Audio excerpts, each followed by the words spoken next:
Sovereign silhouette, the emblem of Ambazonia.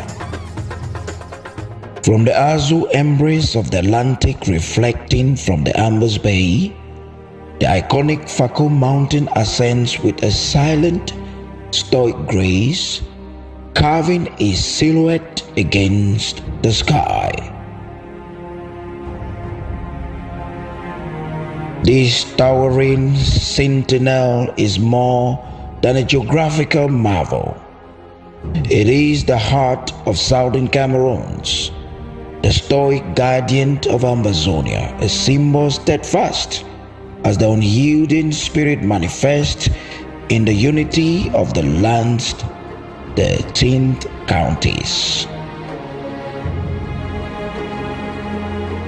Encircling this earthen spire, a dove of peace edges its arc, untouched and serene. As it soars with wings unfurled, it casts shadows upon the land, each feather a brushstroke of tranquility.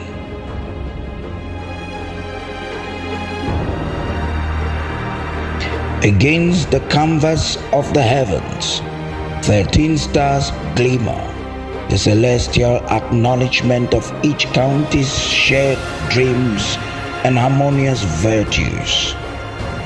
The dove, in its eternal flight, is not merely a bird, but an embodiment of the collective longing for a peaceful existence under a shared identity. Beneath the mountain top, firmly grounded in the richness of the earth, twin elephant tusks rise as natural monuments.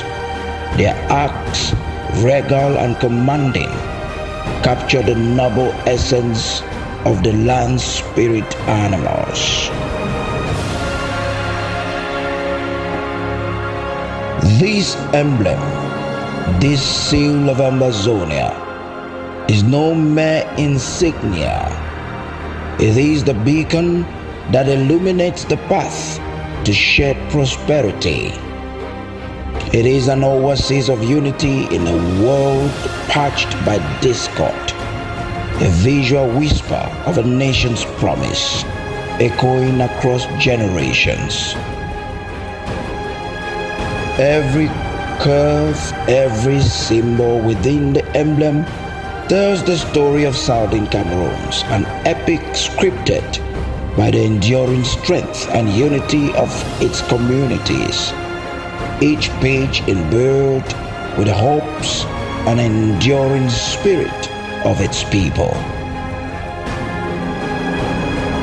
Sovereign silhouette, the emblem of Ambazonia.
wishing all the people of southern Cameroon, Ambazonia, a Christmas filled with hope, peace, and the warmth of unity in the face of conflict.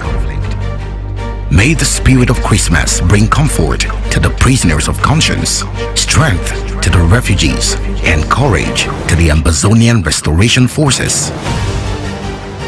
Let the light of the season inspire us to stand together in solidarity and work towards a future of peace and freedom.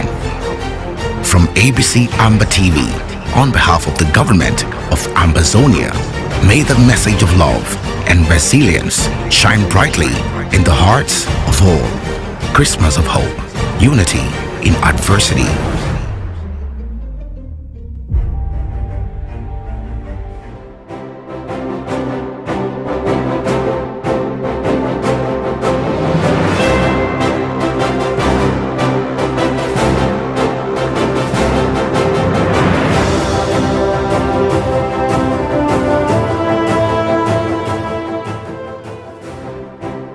Ambazonian Presidential Recognition Awards, APRA 2023.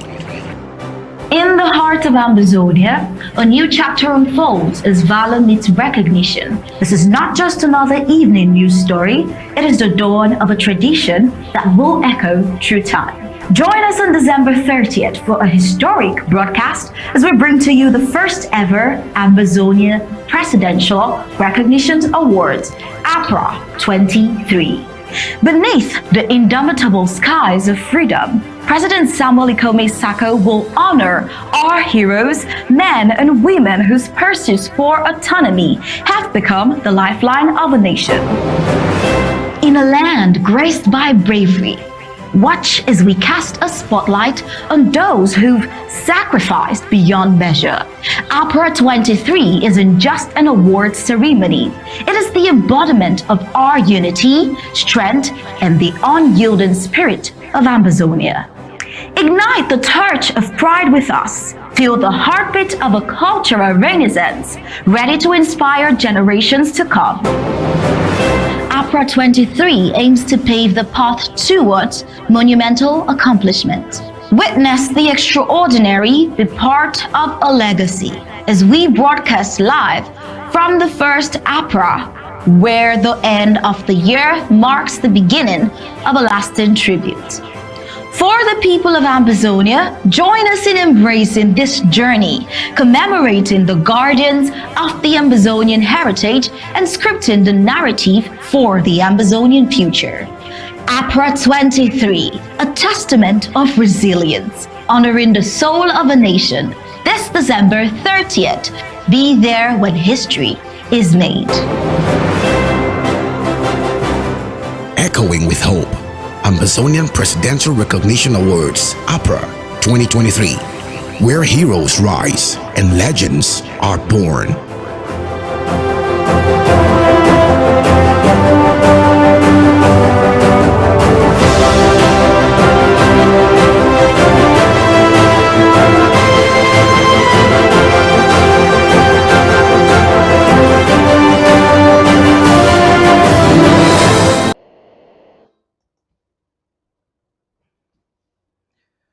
Good evening, fellow Ambazonians. Ladies and gentlemen, you're welcome to this very important broadcast from your platform, the People's Television. I would say this is very strategic and very important because it will be the last of the debates we'll be having for the year of acceleration, that is the year 2023. So much has happened this year. And in retrospective, I'll be having with me Barrister Tim Beseha, Barrister Fru Johnson, and Sylvester Zama for us to examine not just the stories that are coming in this week from the home front and observing the political advancement and diplomatic engagement of the interim government this week. We'll be looking from January into December how far we've attained in our effort to free our nation. But first, we kick off today's program by examining Attorney Hinds' engagement with the Kansas City 3 court case. What advantages does this bring to light? Meanwhile, despite the rising concerns over adverse effects on the Ambazonian quest for freedom, the troublesome alliance between Nnamdi Kanu's IPOB and the AGOVC of Cho Ayaba persists. Cho Ayaba appears self-centered, seemingly disregarding the wider implications of his actions to maintain his relevance. It is either Cho Ayaba or it is not good for Ambazonia. In better news this week, December 20th to be precise, marked a somber close to the year for the colonial La République du Cameroon military in Ambazonia. An improvised explosive deployed by the Ambazonian Restoration Forces claimed the lives of 5 La République du Cameroon combatants deemed terrorists by the Ambazonian Restoration Forces. Reports received by Undaunted Studios confirmed that in retaliation for the soldiers' deaths on Wednesday, December 20th, hundreds from the occupying La République du Cameroon colonial forces embarked on a vicious rampage in Mbangkong along the Wum Road, touching dozens of homes. Our Bamenda correspondent confirms that the IED attack on May 24 on the road connecting Bafut to Bamenda, LGA, to Wum Menchum, county's capital, resulted in the death of 5 La République du Cameroon soldiers. That's impressive. This deadly encounter, followed by a spate of assault on the colonial military outposts of the Yaoundé government across southern Cameroon, has cast serious doubts on the ability of the Biya Francophone administration in Yaoundé to quell the 7-year-long torrent of violence. Apparently, they are unable to win the war. Contrary to this reality, Yaoundé's narrative to the international community continues to push the illusion of a return to normalcy in the war-ravaged Ambazonia, where, in fact, a tense quietude prevails. Meanwhile, local media outlets in Bamenda, LGA reported that approximately 20 homes were incinerated on Wednesday evening, and many innocent inhabitants of southern Cameroon were detained in Bangkok, the very site where La République du Cameroon soldiers encountered their devastating defeat. On the other hand, Undaunted News has learned that the Francophone military leadership in command of forces in the northern zone has mercilessly ordered their forces to strike Mbangkong. This is intelligence we hope our people will take seriously. The La République du Cameroon colonial forces in Ambazonia, failing to confront the formidable Ambazonian Restoration Forces directly, have frequently unleashed their frustrations on defenseless civilians whom they have massacred by the tens of thousands, hundreds of thousands, if I would say. This is how we begin today's program, and it's important for me to re-emphasize the importance of today's show. We're calling on all those who are watching us on Facebook and on YouTube, most especially, to continue to share and to tell somebody that we are live, and our discussion of tonight will be profound. Stay tuned. We'll be back right after the break.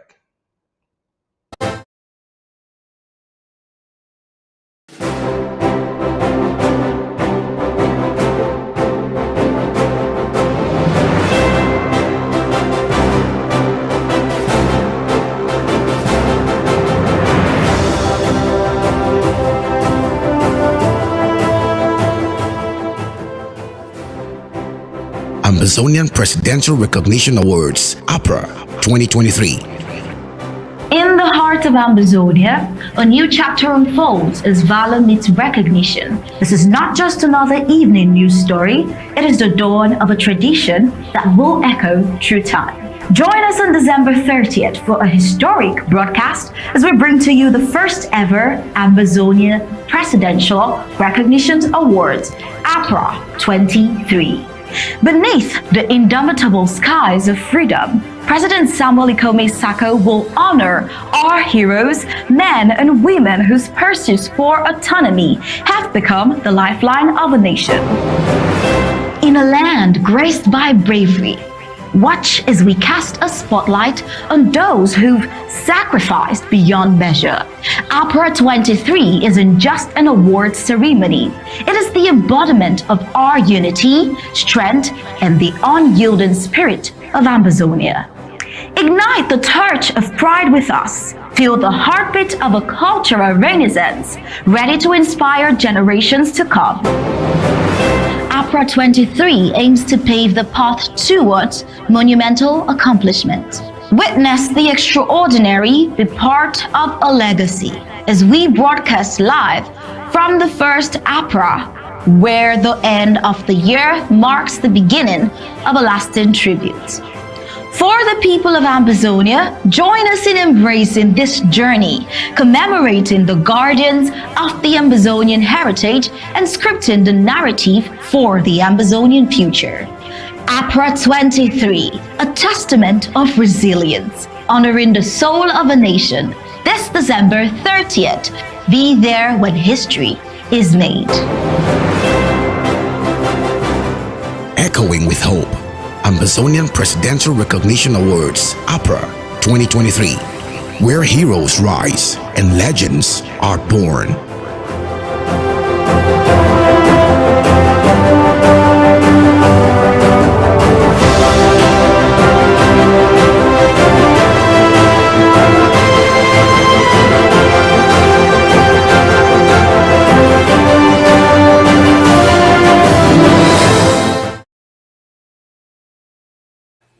Good evening once again, Barrister Fru, Barrister Team, Bisea, SOS Zama. Gentlemen, you're welcome to this very important program, the last of its kind this year, 2023. It's an instrumental program we cannot miss for anything in this world. And unfortunately, we'll be talking very quickly or starting at a level which is of great concern.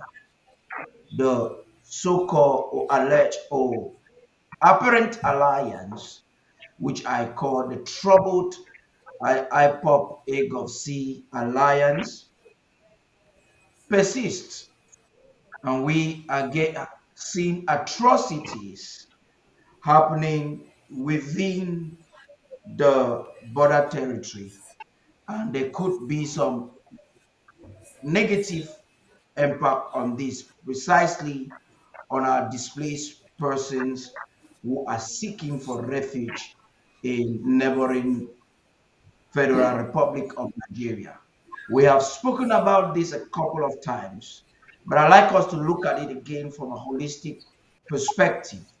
Let us examine these potential pressure groups that probably have a future. In an event where we navigate ourselves to victory, there is a relationship of men with arms that could be a trouble for the nation of Amazonia that will be seeking to build a prosperous economy. This is of great concern, and we need to consistently look at it and to see if government can be advised of immediate way forward. I'll start with you, Barrister Fru. And just to tell our audience, is ABC Amber TV Day Part 3. Right now, I'm made to understand the Zoom is open. We'll be connecting with it. And some of you would like to come. We need to have a working session with you. Remember also that there is the Ambazonian Presidential Recognition Awards, the first of its kind. So today's session is quite instrumental for us to collectively plan as stakeholders for ABC Amber Television. Barrister Flo, please, the floor is yours. Thank you, Paddy. Before I say anything, let me greet our people, Ambazonians, both in the home front and around the world, that we thank God for another end of year, and that I'm wishing everybody a happy New Year and happy Christmas and happy New Year in advance, and that the Lord, in His infinite mercy, has brought us to almost to another year, and to also inform our people in the diaspora about day 3 of the Amber TV that is taking place today.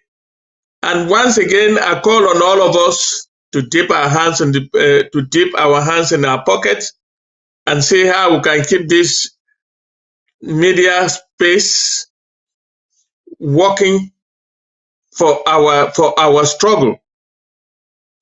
This television station has been very instrumental in the fight for our freedom, and therefore we have a moral duty to keep it running.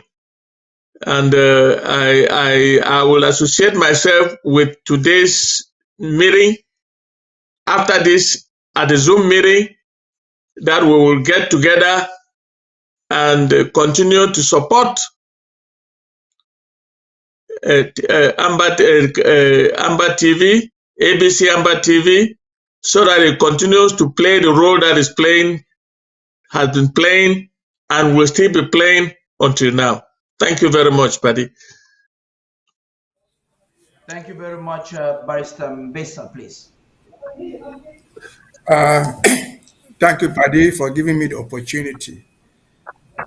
And on this occasion, which is the end of the year, if you do permit me, I would like to focus my initial statements on something a little bit different, but not different from this struggle. I would like, on this particular occasion, to wear the cap, the hat of an elder. And as we approach 2024, I want those who listen to us, and to me in particular, to take this as homework. We all agree that elderly, there's no contest for beauty. There's no beauty contest for old people. And so we are not in that contest for being loved. We are in the contest of telling you the truth, of giving advice that we think is very, very useful. And take it from that angle. Don't like me, I'm not contesting for beauty, but learn to like my ideas, because in most instances they are useful. And since we're at the end of 2023, I would like us to have a few seconds back to see what is happening, what year are we saying goodbye to, so that as we prepare for 2024, we do a better job. We all agree, if not all, most agree, that 2023, as far as this struggle is concerned, the pivot center, in addition to the fighting that we do, has been something a different country, the country we call Canada. We heard about Canada 1, Canada 2, Canada 3, Canada 4. And what happens? 2025 might bring us Canada 5, 6, 7, and up to Canada 10. As an elder, what do we take out of these Canadas? Canada 1 was CDN inspired. Canada 2, CDN inspired. And can we today, as we close 2023, say that Canada, whatever meetings we held there, has brought anything positive to this struggle? The answer is no. The last Canada we had, not the last one, the second to the last, was what they call the pre-talks. The Canada pre-talks. What it was all about, we don't know. But the filaments we get from those who were there, including Capo Daniel, who was the spokesman, an ambassador of Sisiko to Asia. What is the most important thing that came out of there? They signed up for what they call upgraded special status. Yeah. We've not heard anything from Mr. Akuro to explain what came out of there. Yet, they have run away from it. We have not heard Akuro selling the upgraded special status. He's been selling, 1 to 5 independent. But he was in Canada. He was a spokesman for Canada. So, in summary, without blaming him, can we say that the pre-talks brought us anything that we can reckon with for tomorrow? My answer is no. After the Canada tour, what another Canada, I don't know whether it's 4 or 5, that produced something they call the Secretariat.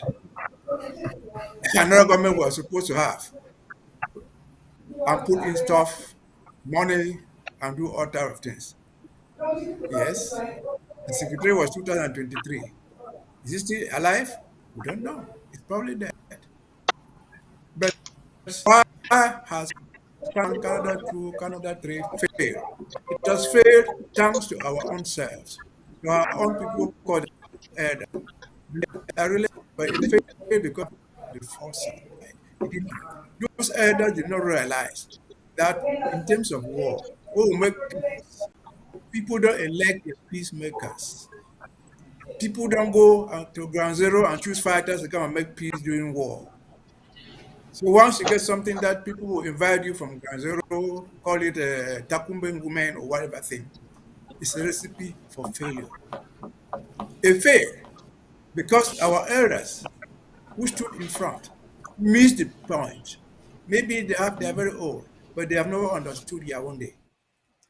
They were negotiating with themselves. If there was no negotiation, they were never negotiating with Yaoundé. It is not everybody who sits on the table who talks for the government. Yes, you may see me there. I don't have the capacity to do that. You must see whoever they were talking to themselves, and that's why it failed.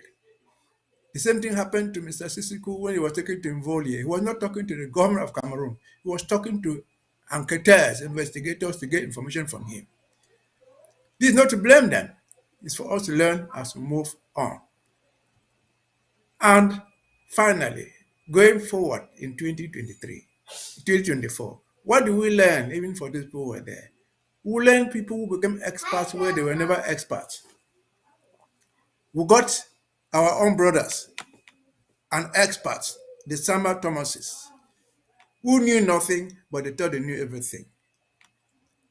This is Mr. Sama Thomas, I mentioned by name, who doesn't know what a lawyer is, but he wants to vet lawyers. Who believes that a lawyer in the civil jurisdiction cannot practice in the common law jurisdiction? Poor Sama. If Sama even had this common sense in his head, and he came from Bamenda and from Cameroon, he would have realized that there are some of the lawyers. Ben Muna, forever a lawyer. Akere Muna, forever a lawyer. Dr. Enonchon, forever a lawyer. They set up their practices in Yaoundé and Douala. That did not make them less of a lawyer. And so Mr. Sama wants to wear the coat that does not fit him. Going forward, do what you are capable of doing. Don't poke your fingers into what you are not capable of doing. That's the lesson going in 2024. And going forward again, Mr. Sama and the rest. This IG, acting like for the IG, has not prevented Mr. Anu from owning his IG registered in the Justice Department. Own it and deliver it. This IG has not prevented Mr. Anu from opening his diplomatic mission in Washington, D.C., giving ID cards, giving passports, filing for asylum. Go forward and do it. Stop blaming people for your own failures. Stop blaming people for what you did without understanding. And again, 2023 elevated in court, you can call me, elevated idiots, fools. To level that Mr. Sama would challenge us to have a public debate with him on a referendum. Sir, that's not your competence. And so as we move into 2024, if we all do what we can do best, leave the rest where they are. Where you don't know, ask. Get educated. You cannot be a jack of all trades. You can be a jack of your own trade. Those people, as we close this year, something has come out. Those people will go to Boya and train in the University of Boya driving school. Whatever degrees they were given there, PhD, motorcycle drivers, PhD, taxi drivers, so be it. That's what they are. And so I use this segment to say bye bye to 2023 and say welcome to 2024. But it will only benefit us if we learn from our own failures. And again, I say, this is not a beauty contest. I'm not contesting for any beauty. I don't need to win one because there's not a beauty contest for all people. We contest for the right ideas. And so, this segment, I think, will be the last. But the award 2023 is the end of the year. They are being awarded at the end of the year. And so, thank you, Paddy. I hope people who listen to me will get something useful out of this. That is what is important. Again, Mr. Choyaba, his alliance with Biafra 1 did not work. The one with Biafra 2 is not going to work. Neither with the one with Biafra 3, 4, 5, or Biafra 10. It's not going to work. It's a waste of time. We don't need to waste our time on it. They're trying to become relevant where they are not relevant. But Mr. There was no better way for us to have started this program than the preamble you just gave to us. I think we should hear from SOS Dama, and then we'll come now to break into this, into the crux of the matter. Sylvester Zama, you're welcome. Yeah, thank you. Thank you, Barrister Mbesa. Thank you, Barrister. So, the year has been a tough one for us, but we've chalked ahead. We've been humming full speed ahead to Boya, and there is no turning back. Our citizens have been bruised by the barbarians from coming in from East Cameroon. Our citizens have, and with the support of our ARFs, been keeping these people at the gates. We've learned a lot during this year, and we've had alliances with all our LGAs, and all our ARFs are all working as one unit right now, and we are making headway. For those distractors, and of course there will be imposters when it comes to war. There's war and profiteering. That's a long story in human history. We are not going to be any different.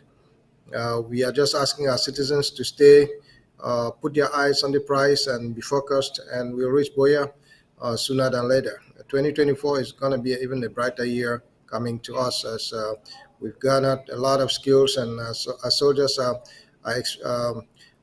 displaying that on the battlefield as the soldiers are falling on the other side. So we keep our fingers crossed and let our people support us, and put the word out there to support the medium that we are using. And I think we're going to go ahead and join our hands and push this thing forward to Boya. Amazing. That's quite amazing. And I just love what you have mentioned there, which I think that is where we should begin. Just this week, that 3 days ago, now you've mentioned about our fighters fighting the same unit. So I'm going to begin the show with you.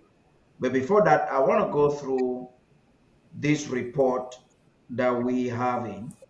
Interestingly, 3 days ago, we had an improvised explosive. It's been a normal now in Ambazonia, where improvised explosives deployed by the restoration forces will explode vehicles, will explode La République du Cameroon tankers. And this time, we had around the northern zone 5 La République. That was just 3 days ago.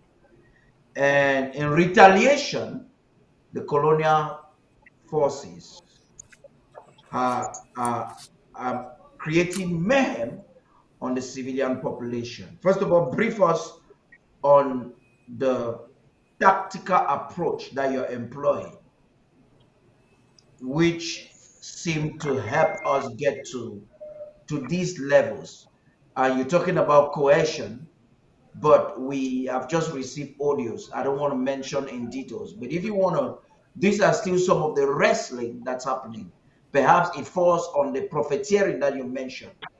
But moving into 2024, Ambazonians would like to know how your department is engaging to stop this misunderstanding between counties and LGAs, mismanagement, poor leadership that will lead to what we're getting or coming in from Gokitunja.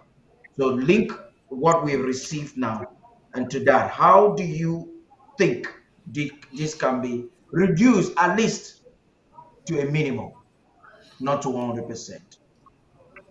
We have to remember we have young people who were going about their businesses 7 years ago. They were in their homes carrying on their lives, and of a sudden they are thrust in a war. This war, our citizens, they develop post-traumatic stress disorders, and some of these people are just tired, and but they have to still survive by defending themselves. So they will make mistakes. Some of them have made mistakes. They've made monumental mistakes. Yes, but we correct them and let them. There are some people who have decided, yes, they want to take off from the war. They have that right to. It's a volunteer army, and some of them have taken off to away from the war. But unfortunately, some of them have gone to the enemy to become recycled soldiers on the other side. Uh, we cannot help but to let people go if they can't. If they can't fight, they can't fight. If they don't think their minds and body is not able to continue with the fight, we cannot control that. But as the war goes, with those who are with those who are um, who've given their life for this war to be fought and to defend their families back home, the ARFs are in there. And we will have differences in the field. Yes, their approaches to the field might differ, but the idea that people are surrendering in droves like La Republic is portraying, there's nothing existent like that. As the number of attacks on them all over the territory, from the southern zone to the northern zone, they are being tracked down and shot down as many times as they can. Um, it's basically because of the cohesion, as I said. We have different areas of control, but we have a steady goal that every soldier in Ambazonia is going after. And no matter what, there's some differences in approaches in the different zones. Yes, we are getting those people together. We act together when we have to act together, and act in a solo manner when we have to act in a solo manner. The problem that La Republic has had is because we do not have a unified command of this war. So it's difficult for them to penetrate one area. Once they push one area, there's another area that's active. And that's how we are fighting this war. We are fighting it. It's an asymmetric war, and we are not going to go attack Cameroon soldiers like it was. We are an organized country with systems and equipment like they do. We would attack them with what we have, or when we have them, and how we see fit. And those things are not going to be determined by them. We use equipment taken from them. We use those that we make out and those that we fabricate. And we are doing a great job. I think I doff my hat to all the soldiers who are fighting on behalf of the people of Ambazonia, and they really determined soldiers. As I said, there are those who will be tired. There are those who are getting old in the battle, and they are taking some time off, and we give them that time off. And I think that's the best thing we can do. It's a Christmas time. Those who can retire now, they can retire. And those who are willing to fight and for the very existence of their own communities, they're doing that. Yeah, there's an aspect which I think you have not attained to, but I'll come back to you on that. We may also have conflict, controversy arising within certain camps or communities or LGAs at the home front because of probably poor leadership that is not necessarily on the ground. But as a fruit, you must have heard some of the audios. This I may not you may not necessarily want to talk about them in precision, but what do you think the interim government can do to institute cohesion, where we minimize conflict, or conflicts are not stirred from poor leadership and poor understanding. Thank you, Paddy. We all know that the year 2023 was declared by our head of state, Dr. Takwe Kome, as a year of acceleration. And in order to do that, he restructured the draft, both at the government level and at the tiers of government level, in order to bring about the year of acceleration. This year of acceleration, yes, this year of acceleration has seen a lot of successes, both in the military front and in diplomacy and a restructuring of the government. I want to address the military front. With the draft of the federal government, there has been an impetus clearly seen on the ground. The statistics are there to confirm how the Ambazonian restoration process have accelerated the year and has been instrumental in bringing down a lot of La Republic forces. The statistics are there. Secondly, we talk about conflicts among the guerrillas on the ground. Well, we are a very lucky country where a revolution has been very smooth going, but we should not always expect that it will be smooth throughout. There are few places where there is indiscipline, where there is infighting, where there is a lack of discipline, but those places are being handled not only by the Department of Self-Defense, but also by the presidency. And I can tell you without missing words that whatever is happening on the ground is nothing new in any army or in any fighting structure, especially when it involves guerrillas. Guerrillas sometimes quarrel among themselves and try to cause harm on each other, but the structure itself, the way it is made, does not allow any single group of guerrillas to succeed to torpedo the overall structure of the guerrilla warfare. Therefore, I'm not discouraged by what is happening in some of the structures, but they all maintain one thing in common. They have one enemy, and that is La République du Cameroon. There have been a few abuses on our civilian population by some unruly and undisciplined fellows who do not actually belong to this revolution, but have been planted by the enemy to cause harm on our civilian population and to make our civilian population to hate the struggle in general and our forces in particular. We are not going to allow that to continue. Like I said, the Department of Self-Defense and the presidency of the Federal Republic of Ambazonia are working so hard to ensure that discipline reigns and that those forces, those people who have been planted to cause trouble in the guerrilla warfare are brought to book and under control. And I think the year 2023 has been very, very successful. It has been a true year of acceleration. I just finished presenting to you the military. Let me go to diplomacy. diplomacy has been very, very active in the year 2023. There has been a lot of acceleration in diplomacy. And I want to tell Ambazonians to know that diplomacy is quiet. You don't make noise. You just walk. You walk and the results are seen later on. I don't want to get into something that you may misunderstand me, because the President of the Republic, Head of State, Dr. Samuel Ekomesako, will be delivering a very, very powerful end-of-year speech to our people to let them know that their government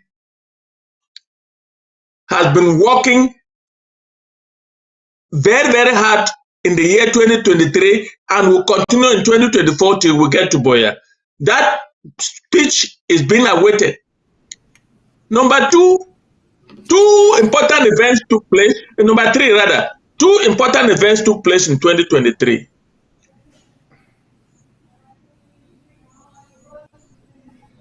The meeting of the constituent meeting of the stakeholders in Washington DC in March 2023, and the constituent meeting of the stakeholders on the 2nd of December 2023.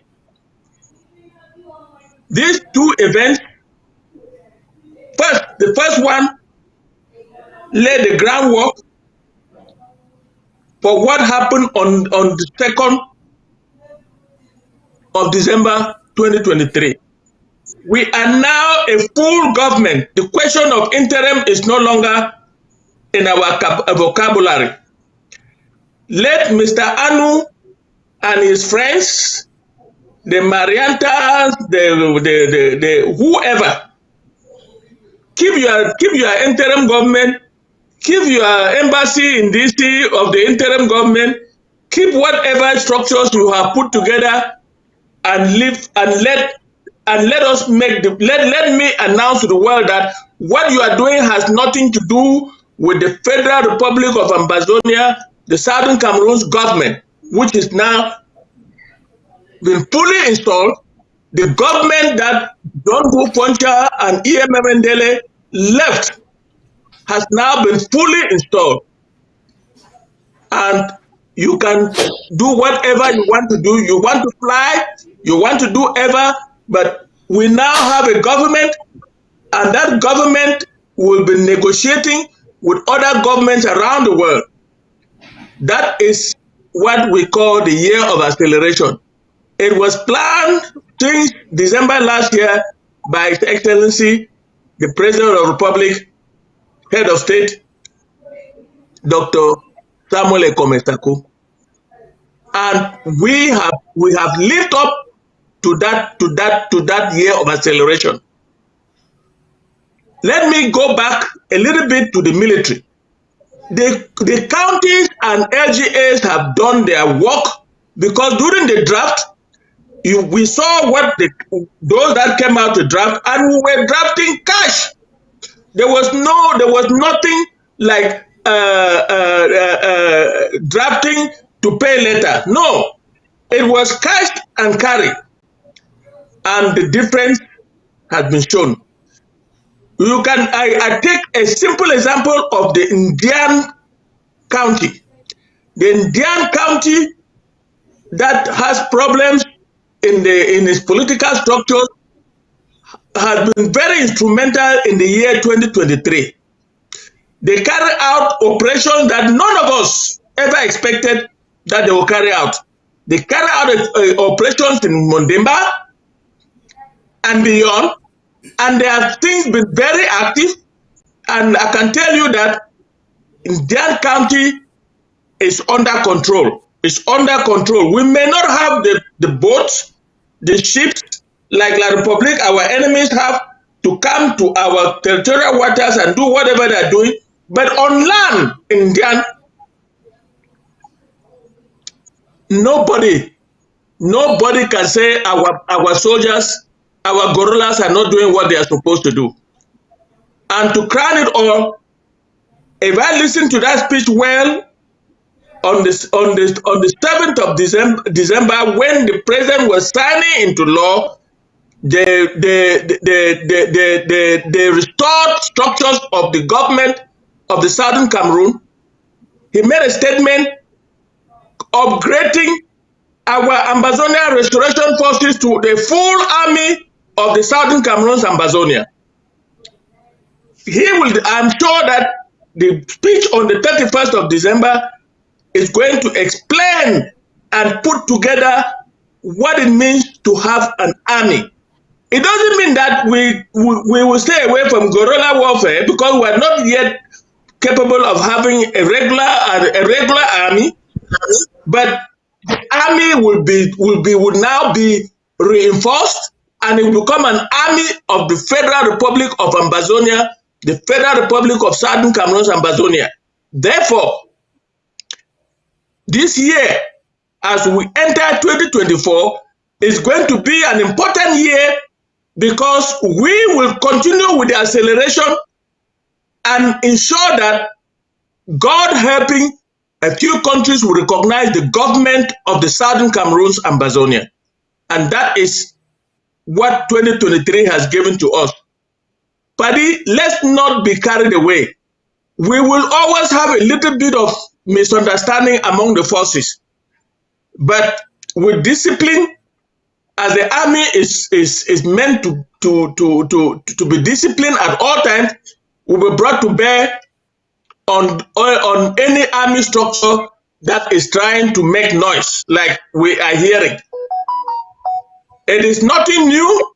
Let nobody think that there's something wrong. There's something seriously wrong with our forces. No, in fact, our forces are now working harder and harder, more than ever before. The only place where I'm not seeing any action, I will not talk about it, because in a war, like in a struggle like our own, we don't expect everywhere to be hot. If you go to Savannah, to Atlantic, there are places which are hot. You go to Midland, there are places that are hot. You go to Savannah, almost all of Savannah is hot. So I would like to say congratulations to the Department of Self-Defense and of our Department of our forces, self-defense forces, which is being managed by the SOS and others that are put in place to manage that department. They have done a great job by carrying forward their year of acceleration, and the statistics are there. The La Republique can say what they want to say. They are losing men every day, and they take it on the population. And these are war crimes, and we are carefully documenting what they are doing. You are hit by guerrillas of a country that you illegally occupied. Instead of you going after the guerrillas, you turn and go after civilians and their homes. You burn their homes, you render them homeless, and you kill some, and you think you are fighting a war. The world is watching La République du Cameroon. Thank you very much, Paddy. Thank you very much. Vice Tambesa, please. You just want to cue in on the aspect of we were talking about concerning defense before we get into the intricacies of Hinds' involvement with the legal. We'll get back to Sylvester Zama. He doesn't have a long time with us this evening. He's going to talk intricately on our achievements with defense. But before that, let me hear from you, Vice Tambesa. Thank you once more. I think Secretary Zama said something that we should take from there. He said, disagreements, there will be, and disagreements have always been there. So let's know one thing, that the 7-year-old war has been a bed of roses for the fighters for the past 7 years. There's never been There's never been. They've always disagreed. That's how humans behave. But the problem we have now, which is just featuring out the last 1 month, I think at best, is that we are getting to know who is saying what and who is not saying what. If there's any recommendation I can make, it should be that we made a mistake in the first place. For those who thought about it, the first mistake they made, which is the most correct, in my opinion, is important, is that our fighters, they don't need to be on social media platforms with us. Social media, WhatsApp, is a tool of propaganda. It's a tool to send out information.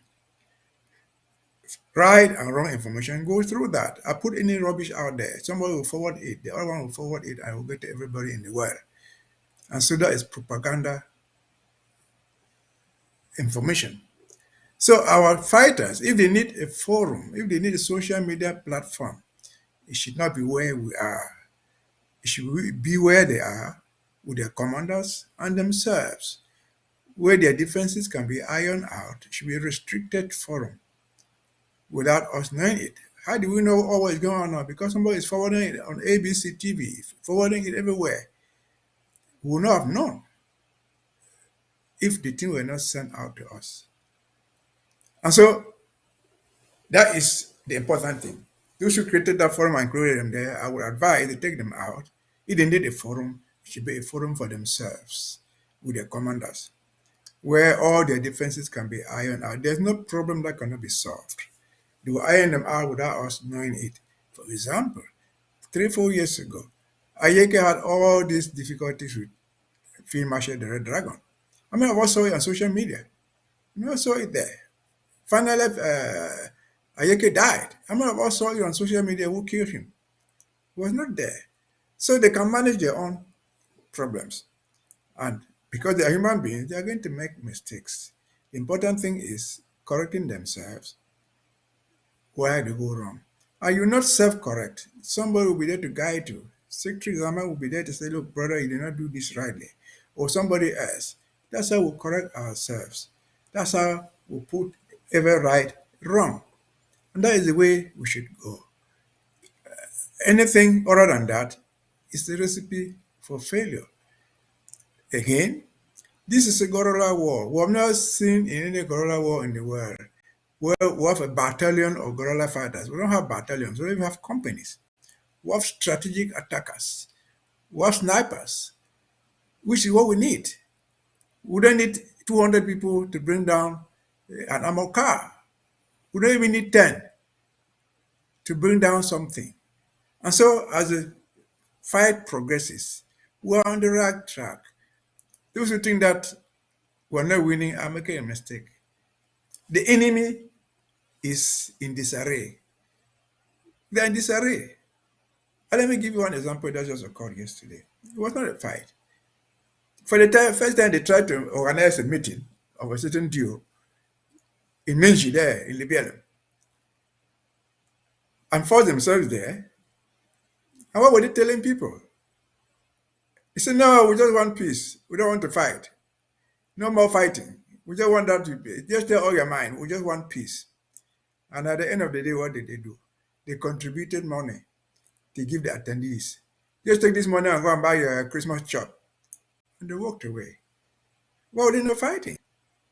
Why were they not fighting them? They're instead begging for peace. And so, again, I've said before, the Ambazonian fight, the war will not be won on all the 1361 fronts at the same time. It will hurt us somewhere. Somewhere there's no need even to fight because there's nobody to fight there. And again, if you bring down 10 armored cars in one particular spot, that's too much for them to bear. They will pack out. They will not say, well, this thing was all done in Dop. We'll wait for it to be done in Manfe. Wait for it to be done in Batibu. No. The armored car that was bought for the war was not bought for Batibu. It was not bought from Dop. It was bought for the military. They paid from their treasury. They don't have the money. When the 5 of them die, I should have just said, they don't care whether these people die in Libya or they die in Dop or they die in Mali, wherever they die, they are dead. They are dead. They are war victims. And so let us not have the illusion that some people are not fighting. The war will never be fought at the same level at all places, But most importantly, as the secretary said, fighters will disagree. They are human beings. They might disagree over a bottle of beer. We discourage them. They might disagree over women. They might disagree over anything. That's the nature of human beings. But the mechanism for bringing disagreements to an end is all there. It's streamlined in the struggle. Not every time that Secretary Zama will go down the street to solve it, but somebody will be there to solve the problem and report to him. But you and me, we don't need to know that they are disagreeing, they are quarreling over beer, they are quarreling over whatever thing. We don't need to know it because that's part of their lives. And so that's what I can say for now. Thank you.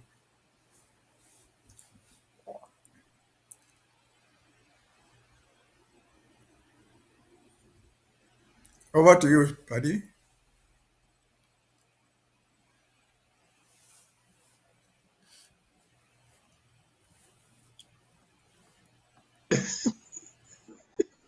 Yeah, we're trying to do some setup there because we want to stream with people on the Zoom, so it's taking us a little bit of time. Yes, Secretary Zama, please, we would like to hear from you as you crown this part of our discussion so that we can move on. If you're there, please, can you come on camera, please?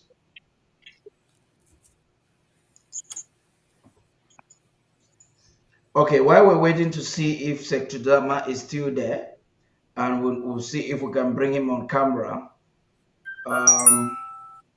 We'll move on with our program. Now we had the president take an interview on Tuesday on the Attorney Hinds. I'm sure you would have read the article of his involvement, whatever he would have discussed. I'm sure you all would have heard his involvement, the advantages of it. And that's something we want to look about, we want to look on now. The interim government is pushing through this case of what is now known as Kansas 3, is pushing diplomatically because it would appear that the indictment was overrated with the lines. There's been no judgment. We have a high profile, in fact, who is now making statements, and whatever he said seemed to be a triumph in diplomacy. Please, Barrister Fru, I'll take it from there with you. You would have read that article. What is the substance involved from a legal perspective before we even talk about the diplomatic perspective? Because this is an article that's published. He has outrightly stated that he's a friend, and he would have looked at it from the lens of an experienced lawyer. He's of a high profile. He's been the lawyer of Mandela. He's a lawyer in The Hague, in the International Criminal Court of Justice in Rwanda. And currently in America, he plays an instrumental role when it comes to international human rights. Today, we have him backing those whom we are only wants the world to see as terrorists. What is the substance, first of all, of the article that he published with OPED? Paddy, when I read that article, I was very much inspired because it was properly researched and published by an expert in international law. You see, the takeaway from that article is that an issue that was purely political was transformed into some kind of terrorist activity. When we have some people from other countries that are in this United States doing the same thing that our people did to protect their people from where they come from. And I tell you, the eminent lawyer wrote an article like he was on the ground and he knew exactly what happened. No, he just researched as an international lawyer, in international law, where he's an expert, and he came out with a very, very motivated submission. And that submission vindicates our people, our 3 people that are being detained wrongly in Kansas City. Because the Israelis or the Jews that are in the United States are raising money to help the Jews in Israel so that they can be protected. The Ukrainians who are here in the United States are raising money to ensure that the defense of their territorial integrity at home is protected by those on the ground, and that those on the ground constitute their brothers and sisters, and they cannot sit here and allow them to be slaughtered by the Russians. The same thing for the Southern Cameroons. Those of us who are here and raising money to help protect our brothers and sisters that are back there where we come from, why are we being accused of a crime which does not exist? The 3 people, the 3 Ambazonians that you have in Kansas City are American citizens. They are not on the ground in La République du Cameroun. All they are doing is to ensure that their people are protected against a brutal regime that has occupied our territory for many years. What is wrong with that? That is not against international law. That's not criminal law in the United States. And the eminent lawyer came up with a submission that was, I would recommend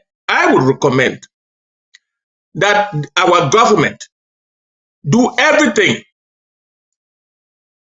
By the way, I've been discussing with the president, do everything to ensure that this eminent lawyer becomes part of the defense team of our people in Kansas City. The submission was splendid, full of facts and law, as if he was an Ambazonian. This is an American lawyer who is specialized in international law, human rights law, crimes against humanity around the world, because he has also practiced in international criminal court in The Hague, so he knows what he's talking about. And I tell you, it was a very successful diplomatic breakthrough for our people. This case comes up in February next year, and we will see how it ends up. We are hoping that our people will be released, because this is a country of laws. And justice is not only done, but it's seen to be done, and there's no selective justice in this country. Why would people from Ukraine be allowed to raise money and take and help protect their people? People from the Jews from Israel, or the Jews that are originally from Israel, are raising money to protect their people, and we of the Southern Cameroons were not allowed to do that, because they will say, according to La République, we are raising money to support terrorism. Does it mean that terrorism is when La République sends an army where all of us were paying taxes, or into what they call at that time a part of their country, to slaughter our people, burn down houses, kill more than 55,000 people, and yet we coming from that country, the Southern Cameroon, we don't have a right to ensure that to ensure that my relatives are protected from being killed by this regime. There is, I think that article inspired all Ambazonians around the world because it was well written and written in a way that every ordinary Ambazonian will understand. So we're proposing that he joins the legal team. Thank you very much, Paddy.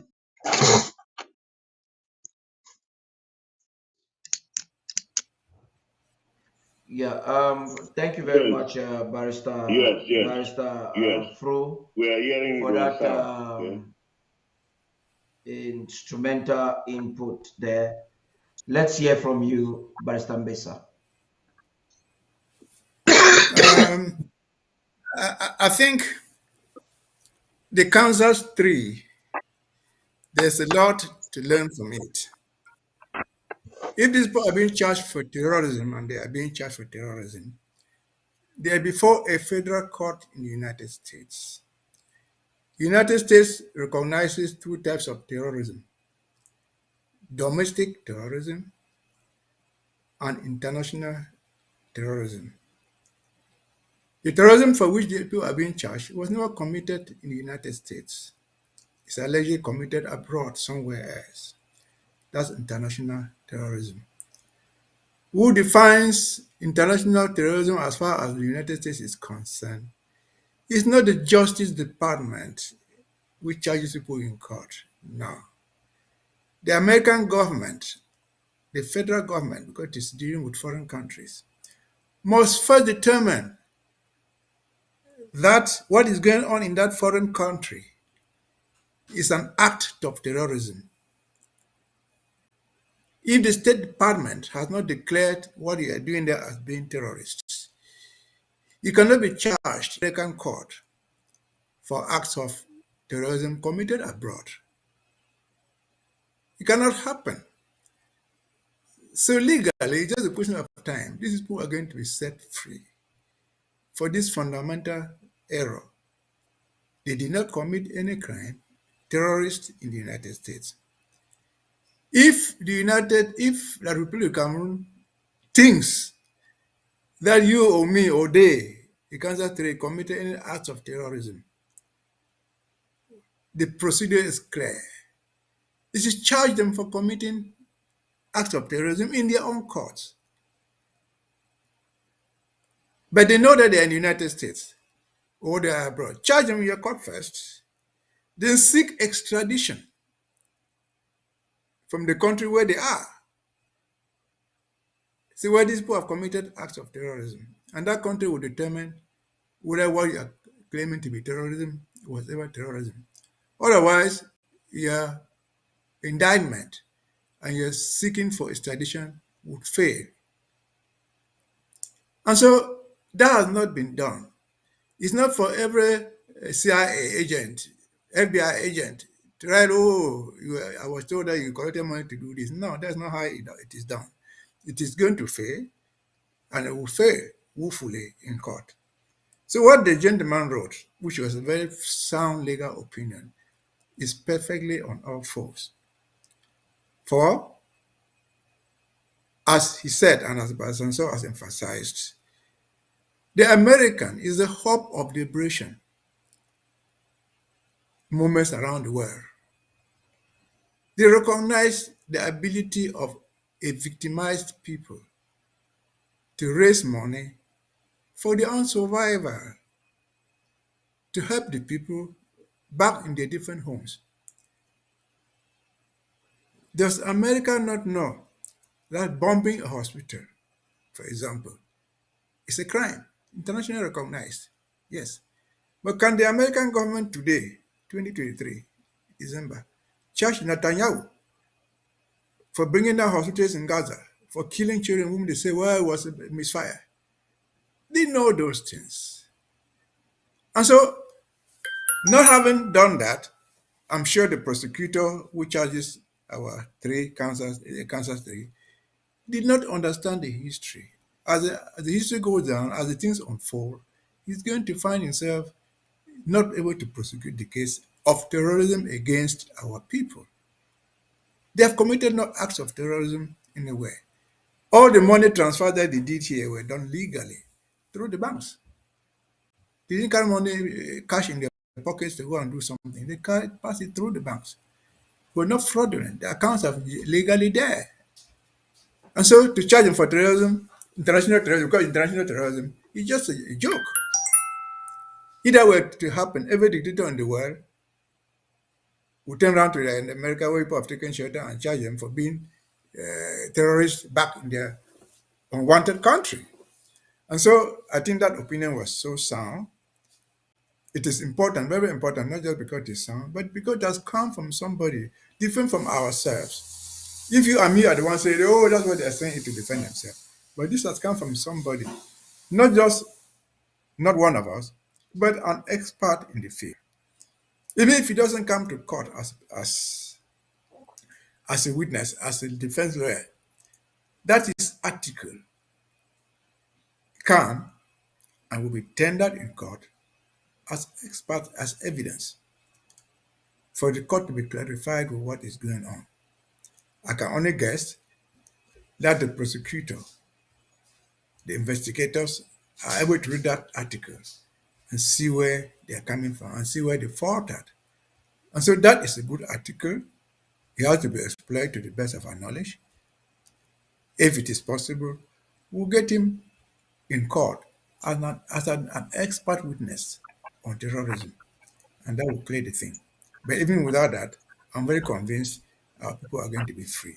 The only difficulty is that it is taking longer than we think. But that's how the wheels of justice grind. They don't go at your own pace. It will come to an end.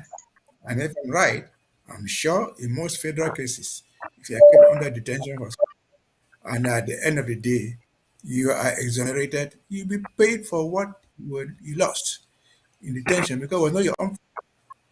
So let us remain encouraged and believe that this guy is only one of the several who have the same opinion. His opinion is unassailable. Thank you. Listening to the both of you talking, one would think that it's just so easy. You could just by snap of a finger and ask these three to be sent out. But now I like us to get into this discussion with some precision. Then we will come back on the comments that were made by this attorney. These three were indicted. According to reports, it would appear they were reported by members of Ngoke Tunja. And some of the charges that are alleged against them was enhancing kidnapping and other things on the ground and ransom taking. Then it mounted the argument to what you're now saying, terrorism. Now, if this argument, I do not think that the judges are legally dry when it comes to this issue. If this would be the case, as it's presented by both of you, and even by Attorney Hinds, why are they still suffering confinement? How difficult is it for FBI to reverse it? Does it not signify that there could be some maneuver and a negative push from Yaoundé to corrupt the legal process, even here in the United States? Barrister Fro, please. Listen, Paddy, our people were arrested and detained in November 2022. Let me bring you up to speed what the procedure is. The prosecution can renew their detention every 6 months, maximum of twice. From November 2023-22 to 2023 November is more than 6 months, renewed twice. And the lawyers that they have, I'm not going to litigate this case on television, but I'm sure that the lawyers will file for a motion to dismiss. And the information available to some of us is that the prosecution cannot proceed without its witnesses. And we would like to see those, if they want to proceed, let them proceed now. But how can they proceed when the people have overstayed in the convict prison more than a year without trial? Justice delayed is justice denied. That's why in the federal courts is 6 months renewable once. That makes a total of 1 year. It's more than a year now since they were detained. So the case coming up in February will examine the motion to dismiss, because I know that is what the lawyers will file. I don't have the facts in my hand, but I know that that's what they are going to file. So La Republique is pushing from behind. These people that came and filed that report are from DOP, are from Ngokutunya, and the cancer tree are all from Ngokutunya, people of the same county. Where are they now to come and testify? Let them come and testify. But before then, we must have the motion to dismiss heard,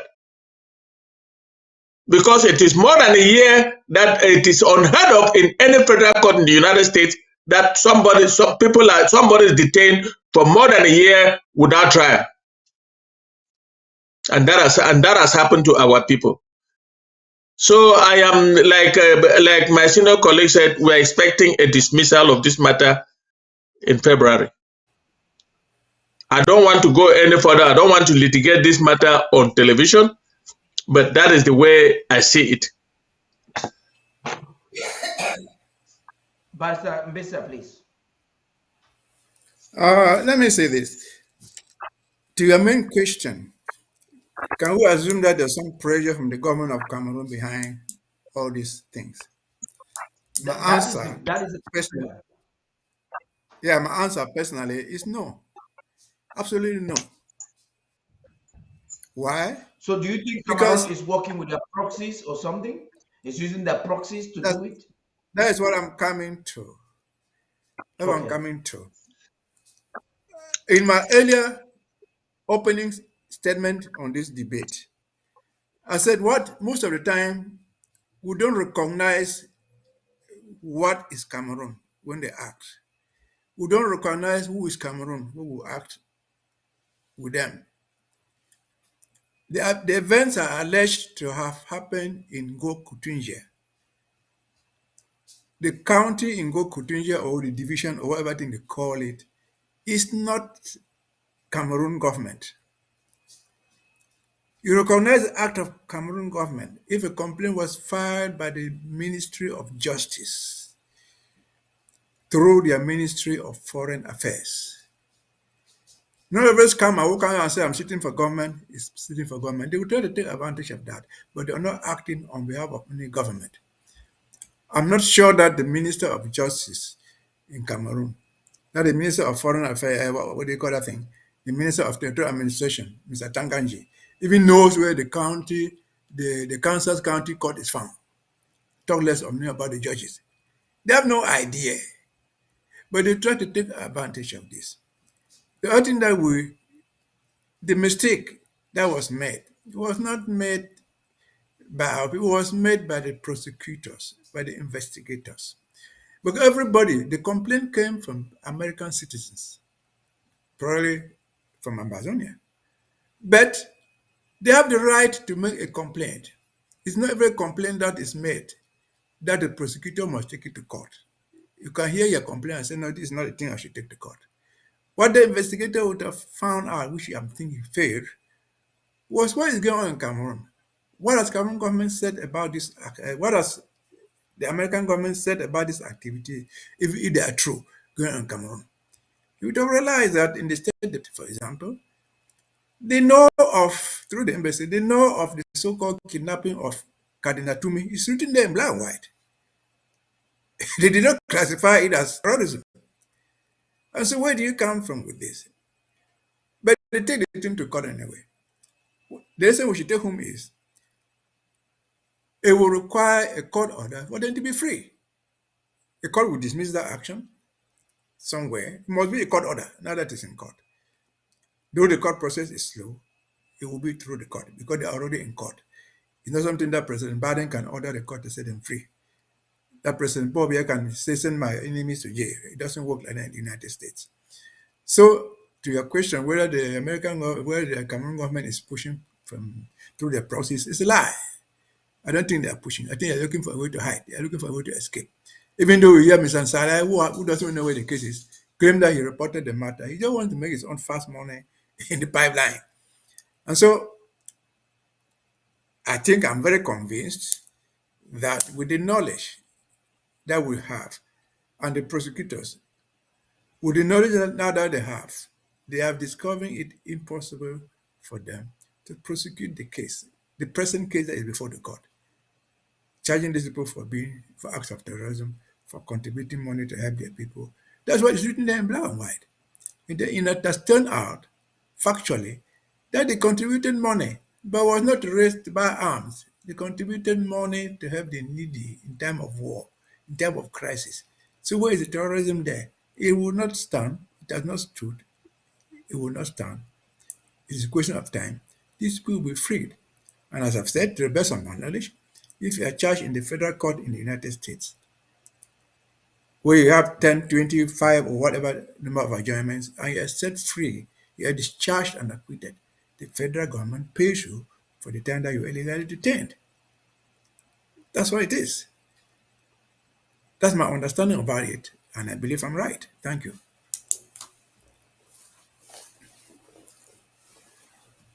Okay, that is good and very important. But now I'd like us to process some of the statements that this person made. I'm trying to read it out from what Dr. Mungwa sent to me and the article that was published. Let me look at it very closely. And let's look at some of the things that Mr. Hinds said and conclude on it so that we can get to look at something. There's something that's very important we cannot minimize on this troubled alliance. But let's go through this. Mr. Hinds said something which is in affirmation with what you all are saying. He says, the way these men, also known as Kansas City 3, were arrested and incarcerated without bail for 12 months now, without trial by the U.S. government. So he is directly accusing the U.S. government on very questionable charges. And this is a high profile. It's not any kind of person. I'll read his profile below. Ambazonians and the world should understand the person who is talking. It's not a church and bail lawyer. It's not a Salai. Let's get it straight. So he says on very questionable charges is wrong and incompatible with American values. He goes further to say, any objective and critical investigation of the underlying background of this case will reveal that the issues underlying these charges relate to a political struggle for self-determination within the context of a West African state, not correct organized terrorism. I am not a legal representative of the accused persons. However, I want to ensure that justice is done and seen to be done. To be done. This is Fabulous. Barrister Fru, That, please. that nails it. That nails it. That's why Barrister Tim and myself, we agree that this is a very, very well written submission, and it's on all four. This lawyer has nailed it and let the government of the United States through its prosecution. When they say the government is a branch of the government, the judiciary, which is independent. I hope that they read this article. I hope that they too have done their own findings, and they should know that there is a war going on in the southern Cameroon's Ambazonia, orchestrated by La République de Cameroon. Two parties, two governments came together to form a union which didn't work. And the other one walked away, so the other one has decided to walk away too. And now they declare a war, and they are killing and burning down homes. It's no longer something that is not known by the world, including the United States. But you know, there's separation of powers in this country, so that is why the government cannot intervene in any, the executive cannot intervene in any shape or form. It must be handled only by the judiciary. And the prosecutor who filed this indictment did not quite understand this case. So we are hoping that this well-written article by this scholar, this legal scholar, will light a bulb in the head of the prosecutor that has brought about this case. Okay, if the case was that genuine, why has it taken more than a year and they are still not ready for trial? It is not our people who are not ready. They are under their detention. So February is a very important month for us, that we are hoping that our people will be set free and the federal government will have to compensate them, because this is very, very traumatizing for the three families, for what they are going through. Three law-abiding citizens, three law-abiding citizens of the United States, who are origins of the southern Cameroons, are sitting in jail and their families are suffering for no crime committed. Other than that, they are trying to help their people out there so that they should not be slaughtered, because from our own statistics, 55,000 of our people have been killed.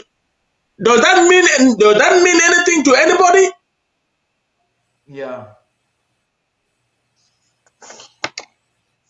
There you go. Barrister Mbesa, you are saying that the Cameroon government is not involved. Are you saying that they do not have the jurisdiction, like the president said on Tuesday, to involve directly?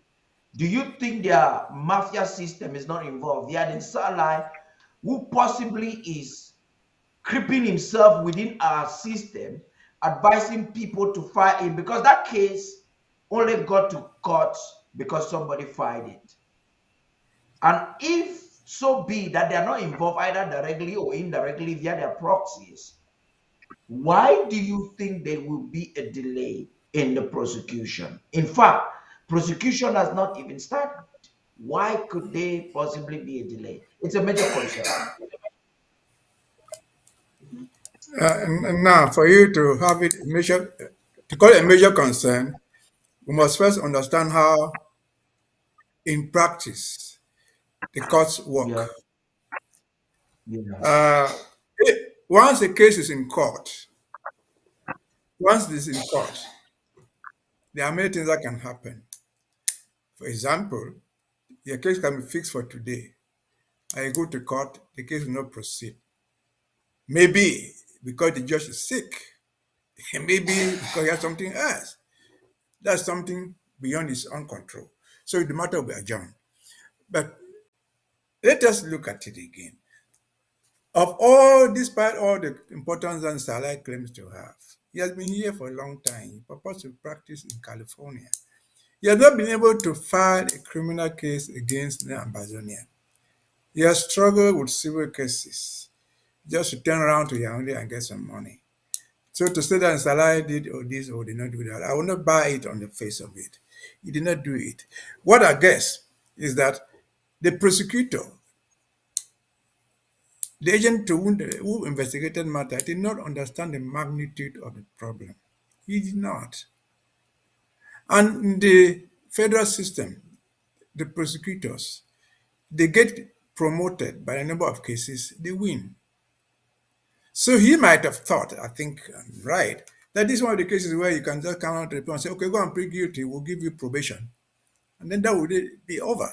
In the record that he has won the matter. He didn't realize that it was trying to climb Mount Everest. And so it could not work like that. Why it should be delaying, I've tried to explain to you. In the federal system, like in the state courts here, we have something that they dismiss a case. They ask you to pay the complainant to pay compensation and lawyers' fees. Even if you are provided lawyers by the federal government, those lawyers are not working for nothing, they are paying them. And if your case is so fraudulent, so frivolous, you'll be asked to pay the lawyer's fees. But will these lawyers' fees go to the complainant? Certainly, probably not. Why? Because while they had the right to make a complaint, they didn't compel the prosecutor to take the thing to court. The prosecutor could say, well, I've heard your complaint, it doesn't fall in any law, so I'm not going to court. But in any case, the federal government is ever there to absorb those things. One thing that we don't want to happen to you anywhere in the world, even back in Cameroon, people don't like the court because the procedures in the court are not what everybody likes. You want your matter to end today, they adjourn it for no fault of yours, because the judge was sick, because there was too much rain, because the weather was so bad. And so you can remain there forever. But again, rest assured that over here, your suffering will not go in vain. You will be compensated for illegally going through that of nonsense. And so, as to why the matter is being adjourned, I cannot sit here and say why. But the last I heard was that the last adjournment was not even at the instance of the prosecution, was not even at the instance of the defense. It was at the instance of the court. You go, there's nobody. The judge is indisponible, and then it's adjourned the next month or 2-3 months, whatever. And so it happens. So again, at the end of the day, a court order will set them free. Nobody else but a court order will set them free. The prosecutors might have made a mistake. Again, Yaoundé has not charged. This has happened in the territory of Yaoundé, Cameroon. They have a justice department there. They have their own court. They have not charged anybody for these alleged acts which are brought against these three gentlemen. Nobody has been charged for those acts as being a terrorist or as being a criminal. As I said earlier, Yaoundé would have charged anybody concerned there with those acts. And if these are the guys and the Americans, they seek extradition from where they are living. They have not done that. So how would terrorism work? How would you bring foreigners? Cameroon does not even have dual nationality. How would you bring foreigners, Americans, to prosecute in their jungle justice? They have not even attempted to do it. The Americans cannot do it because the thing was not even committed in their soil. They don't have the evidence. Even those people who complain as American citizens, they are dealing with hearsay. Let us assume, for example, that they contributed $5,000 and sent back home to buy granite, buy everything they wanted. And then they bought Gary, they bought Munga. In addition to that, they bought 2 cartridges. Can they be charged? Right here for $75,000? No. Because the $5,000 was designed for them to buy food, buy drinks, buy medication. They didn't buy we have the best weapons, so they didn't buy weapons and there. So what will we be charging them for? for sending money legally, because the money was legally sent for a legal cause, a cause which is legal. You charge them for doing what? So it does not work, and it will not work. That's how it is. Thank you. So it does not work. Paddy, let me It add. will- Paddy, let me add something. Paddy, let me add something. Please go ahead. The law imposes on the federal courts pre-trial detention for not more than 6 months renewable once. Yeah. Whether it is the court that adjourn or is the prosecution, it is the same thing. Those 6 months have long since expired. So what we are expecting the lawyers that are representing them to do is to file a motion to dismiss.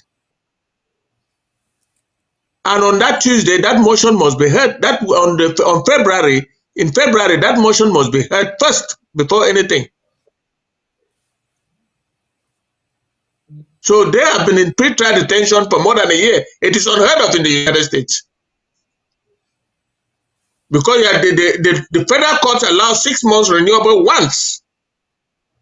And that applies to everybody. Unless you are not in pre-trial detention. If you are not in pre-trial detention, it's a different story. But if you are in pre-trial detention, they have 6 months renewable once. Our people have been in detention since November 2002. So we are expecting something to happen in February. Let me just add this. Let me ask a question so that you can say something in that. Okay. Now, yes, I know that you want to say something. If what Barrister Pro is saying is it's the rightful interpretation, which I believe I am on television. Everything can call you back. Of the law in the United States of America.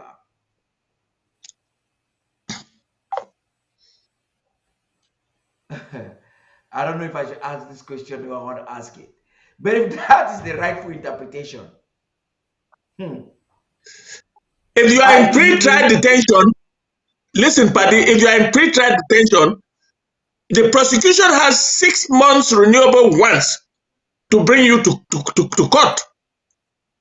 And the trial must take off. It's not looking at it from another way and they're pushing through to keep it. But Mbesa, please react now. Let's move on.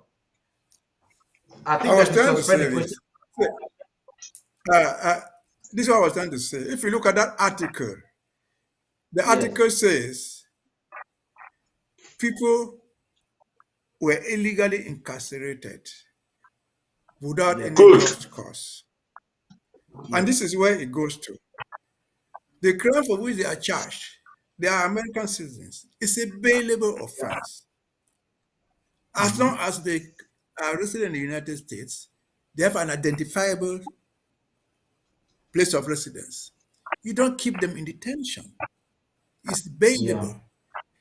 So under what law of America will you go and keep somebody for 6 months, for 12 months, for 18 months, when the offense itself is bailable? And so the article goes to that. Because no American citizen, these people are American citizens, let's forget about their Ambazonian origin. They are American citizens. They enjoy the same rights like Biden, like Trump, like anybody with American citizenship. Under world law, what federal law, even if they had purportedly committed those acts, they do not pose a threat to anybody in the United States. If those acts were committed in China, in Japan, they are not even Japanese. So the risk of flight, since they are Cameroonians, to Cameroon is not even there. They cannot escape. So what's the need keeping them under detention when the offense is bailable? Bailable means you can give the guy bail. You can give hard conditions of bail, but the fundamental freedom to move, go and come is more fundamental in America than else. So when you keep somebody in detention, that is the reason why they must be compensated. They are not just charged. They are kept in detention, free from families, free from movement, I free love the from. way the two of you are putting it, Barrister Mbesa. I love it. On one hand, Barrister Fru is insisting that it should be kicked out of court. And you're saying that, no, kicking I out will of be court. kicked out of court. I don't doubt that in the list. I'm just trying to Yes. reinforce the idea that they are not even supposed to be there, even if these Yeah. crimes were to go trial. No, this is what I want to The say. I'm offense, saying that both of you are saying the same thing. And Barrister Fru is saying that it should be kicked out. You are saying that it will not just be kicked out, it should be kicked out with compensation for illegal detention. This is important. I Yep. want to highlight these two clauses because it kind of inspire not just our people watching us at the home front, it inspired those who are still sticking their heads out there to defend this government, to be stakeholders, and to fight for our freedom. When these individuals were illegally arrested and have been in confinement for 1 year now, lots of members within cabinet, within government, got concerns about their involvement. Because and I guess that is part of the strategy. A part of the strategy was to frighten the entire struggle because the media took on it and fake news out there because the media has been so highly polarized. And it's important that during such a time, we have President Sako having good friend, I would say a good friendship with diligent people that is worthy for us to, we need to, I want to go back to who is this friend of Ambazonia. We're talking about Lennox X. Hinds. Is a professor emeritus of law. You people will interpret all of this. You are lawyers. Yep. Mhm. Professor emeritus of law and former chair of the Administration of Justice Program, Rogers University. So he is even a professor and he is also practicing it. He says he is admitted to practice before the U.S. Supreme Court, the International Criminal Court of Rwanda, the International Criminal Court for Yugoslavia, the Permanent International Criminal Court in The Hague, and the Special Court of Sierra Leone. He was Nelson Mandela's U.S. attorney and counsel in the U.S. to the government of South Africa, the African National Congress of South Africa, and of Namibia. He is the permanent representative to the United Nations for the International Association of Democratic Lawyers. He is indeed a package. And President Sako promised Ambazonians that there are very high chances that he is not just going to be walking out of court to prepare the case, he could be including him in the days ahead to stand and advocate on behalf of our people. Please, Barrister Fru, talk to us. But that is what I said. I said that the president is working to bring him in as counsel in this matter. And I also said, these people have been in pretrial detention, and the pretrial detention has expired, and therefore the motion to dismiss is a proper thing that is going to happen in February when the matter comes up for hearing. Or they can file the motion right now and force the court to hear it. Either way, they cannot enter the substantive matter without hearing the motion if it is filed. That is what I'm saying. And this eminent lawyer is more than qualified, and his opinion is very important. But not only in this matter, but in other matters in the United States and around the world.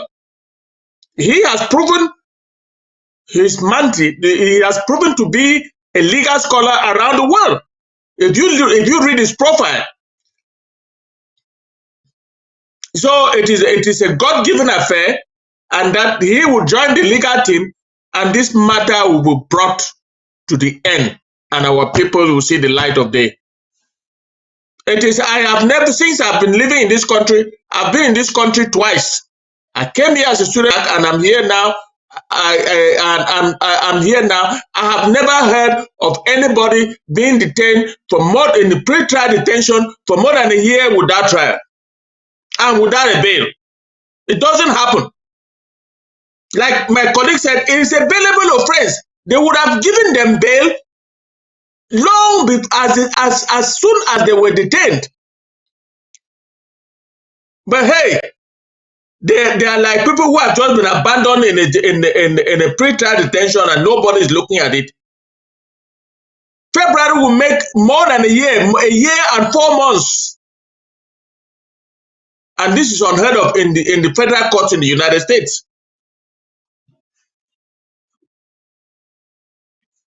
That's what I was saying. So you're right. The guy is eminently qualified.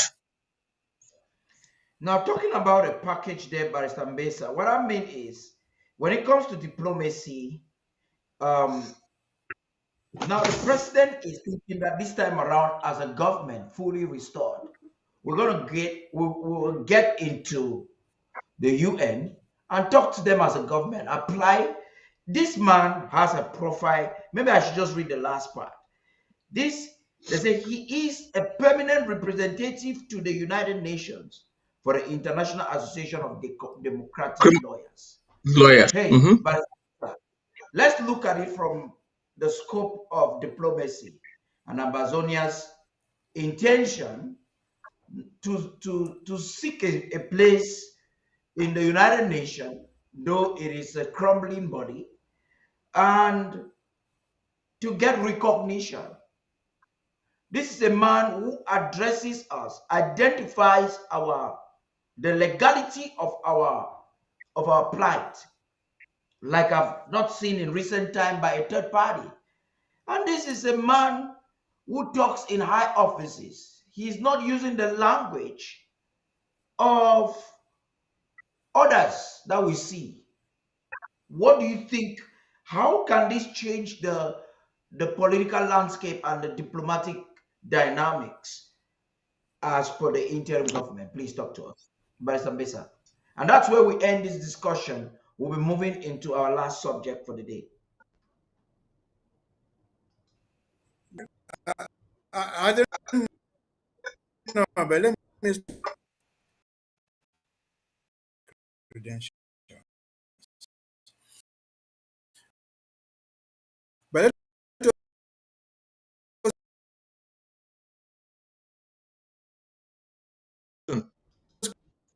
yeah, Barrister Mbesa, maybe you want to log out and log in again, because it would appear that your connection is kind of disturbing. Do you want to log out and log in again, please? Barrister Mbesa, if you can hear me, maybe you should log out and for me and log out and log in again. While he's doing that, I can answer that question. Yes, please go ahead. While he's doing that, I can answer the question.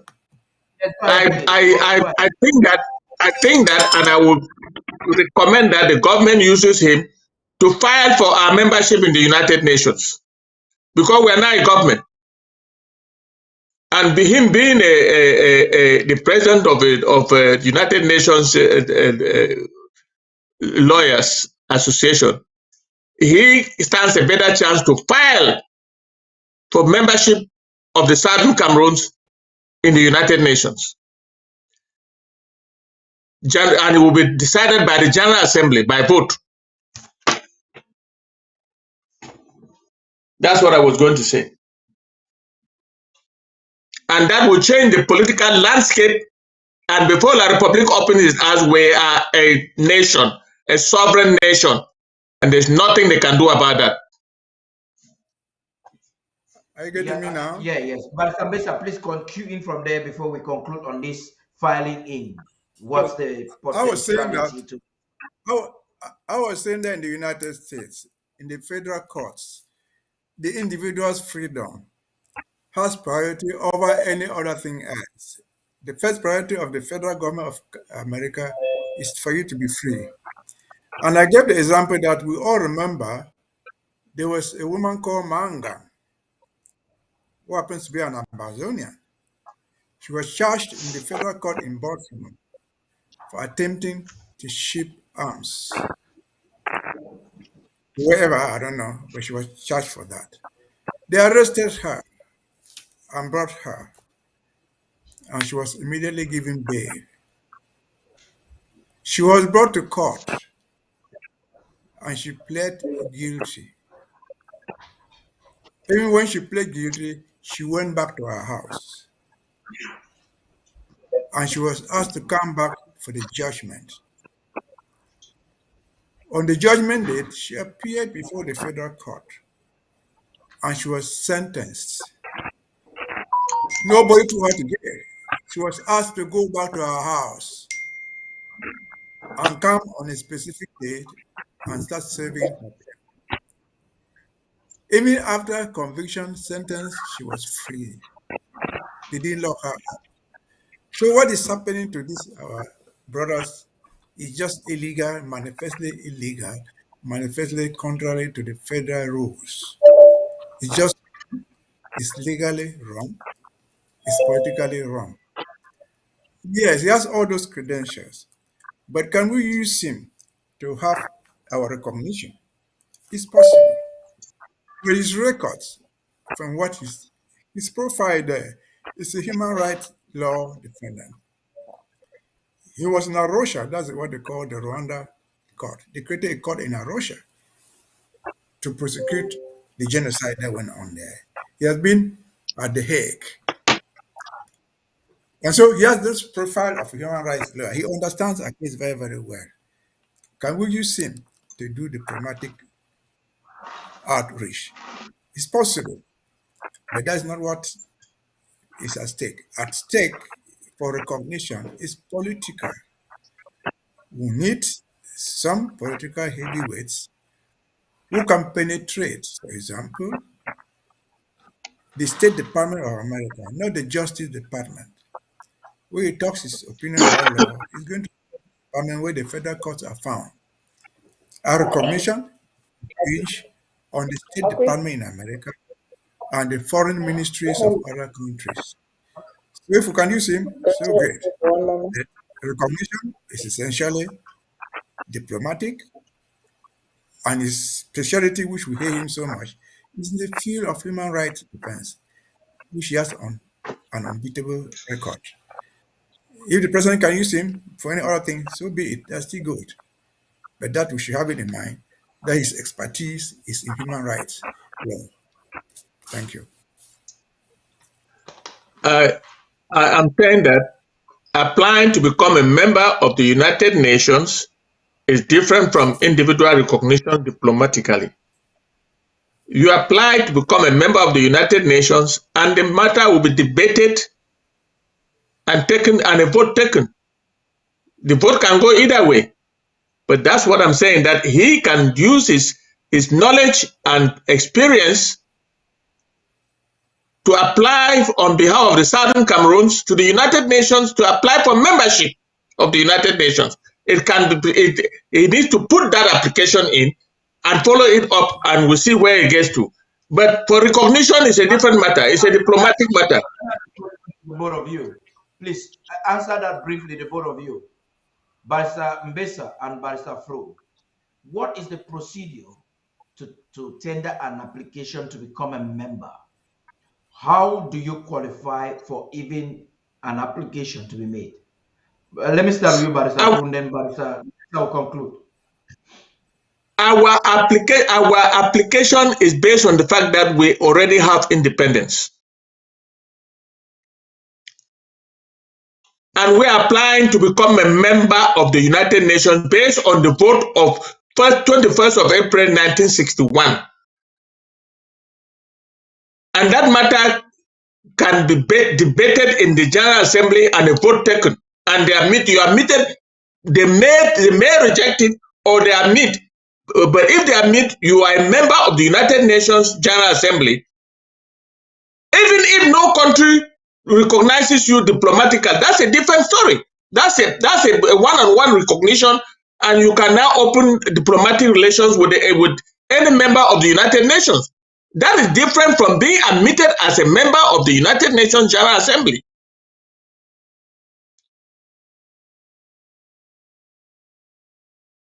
Because every member that was granted independence is entitled to membership in the United Nations General Assembly. Barrister Mbesa, please. Well, maybe I differ a bit in the sense that, you see, admission into the United Nations General Assembly has to follow a certain procedure. Anybody that just walk on the now and say, I'm a member, no, you follow a procedure. For example, you compile Can you let me finish my point? You compile a dossier. For example, in the case, you say, well, this is when I had my independence. This is my flag, because they'll hang your flag there. This is my, and the state symbols that you have. But you put this thing at the secretariat. The secretariat is not going to debate it. It's debated by member countries.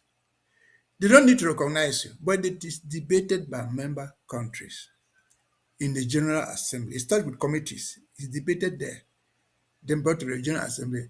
These committees are made up of individual countries. The General Assembly is made up of individual countries. So I don't think the issue is just putting in an application. Putting an application is not a very difficult thing. Having somebody to sponsor this debate, because you can put it there, may never be debated until somebody brings it up. What does it help us to put an application there? It is not debated. It does not change anything. It's a diplomatic exercise. It can be debated and you are admitted. Being admitted is different from creating diplomatic relations. There are 119-something countries in the General Assembly. Not every single country has a diplomatic mission with the other one. No. Once you're a member of that community, you choose which countries to create diplomatic relations with them. That's a different thing. But the debate in the General Assembly is carried out by member states. You're not yet a member state. You'll not be in that debate to be defending yourself. It is debated generally if this call it Cameroon, where you have this independence. Say, well, no problem. They even voted by voice vote. Yeah, we are meeting. So what are we? Yeah, we are not talking about it now. We're talking about filing an application. So my question is, you are the advisors of this government. You are among advisors of this government. What is stopping you people to make sure that an application is made, or to try to see if we can meet up? When are we going to meet? Or we're going to officially apply? Or perhaps you have applied and then you think it's not public knowledge. It shouldn't be public knowledge. Please talk to me. Paddy, let me tell you this. We don't know whether the application is in process or not. But what I'm saying is, what I'm saying, which I think, what I'm saying is that my colleague probably did not follow what I was saying. Application to become a member of the United Nations General Assembly is different from seeking recognition. So what I am saying is that this guy can help in the application process. Even if we have to get a country. No, listen now. Let me finish. No, you're agreeing. Let me finish. Because you actually said that an application can be tendered at the secretariat. Well, when I said application, it's that all applications go through the Secretariat of the General Assembly of the Secretariat of the United Nations. What I'm saying is that it is if you have that application and you have a man like this, he can canvass, get a country to sponsor us, and that debate will be forced onto the members of the General Assembly. He is capable of doing that. That is exactly what I'm saying, that we should use him in the application process. We don't need to be working only on recognition, which may never come. Get some small country that is a member of that United Nations General Assembly to sponsor that resolution. That's amazing. And he will listen now, and he will lobby for it and let it come to the floor. That's amazing. We're getting to the close of this segment of our conversation so that we can move on to other things that are of great importance. We have a lot of people joining the Zoom. It's a working session. Today is ABC Amber TV Day. I would say this is ABC Amber TV Day 3. And the objective of today is to have a working session as we plan to end the year. You're having Oprah coming, you have the International Press Conference, you have the President's Address, and this is all being pioneered by ABC Amber TV. So it's not all about us coming to get your money, though it's important for you to make your financial contribution. It's about us working together and strategizing to make sure that this day becomes a success. So the meeting this evening will be very brief, while we're trying to see how to get people ready for subscription. We're also working very hard to see that these events will be successful. Now, we're getting into a very critical situation. The president addressed it.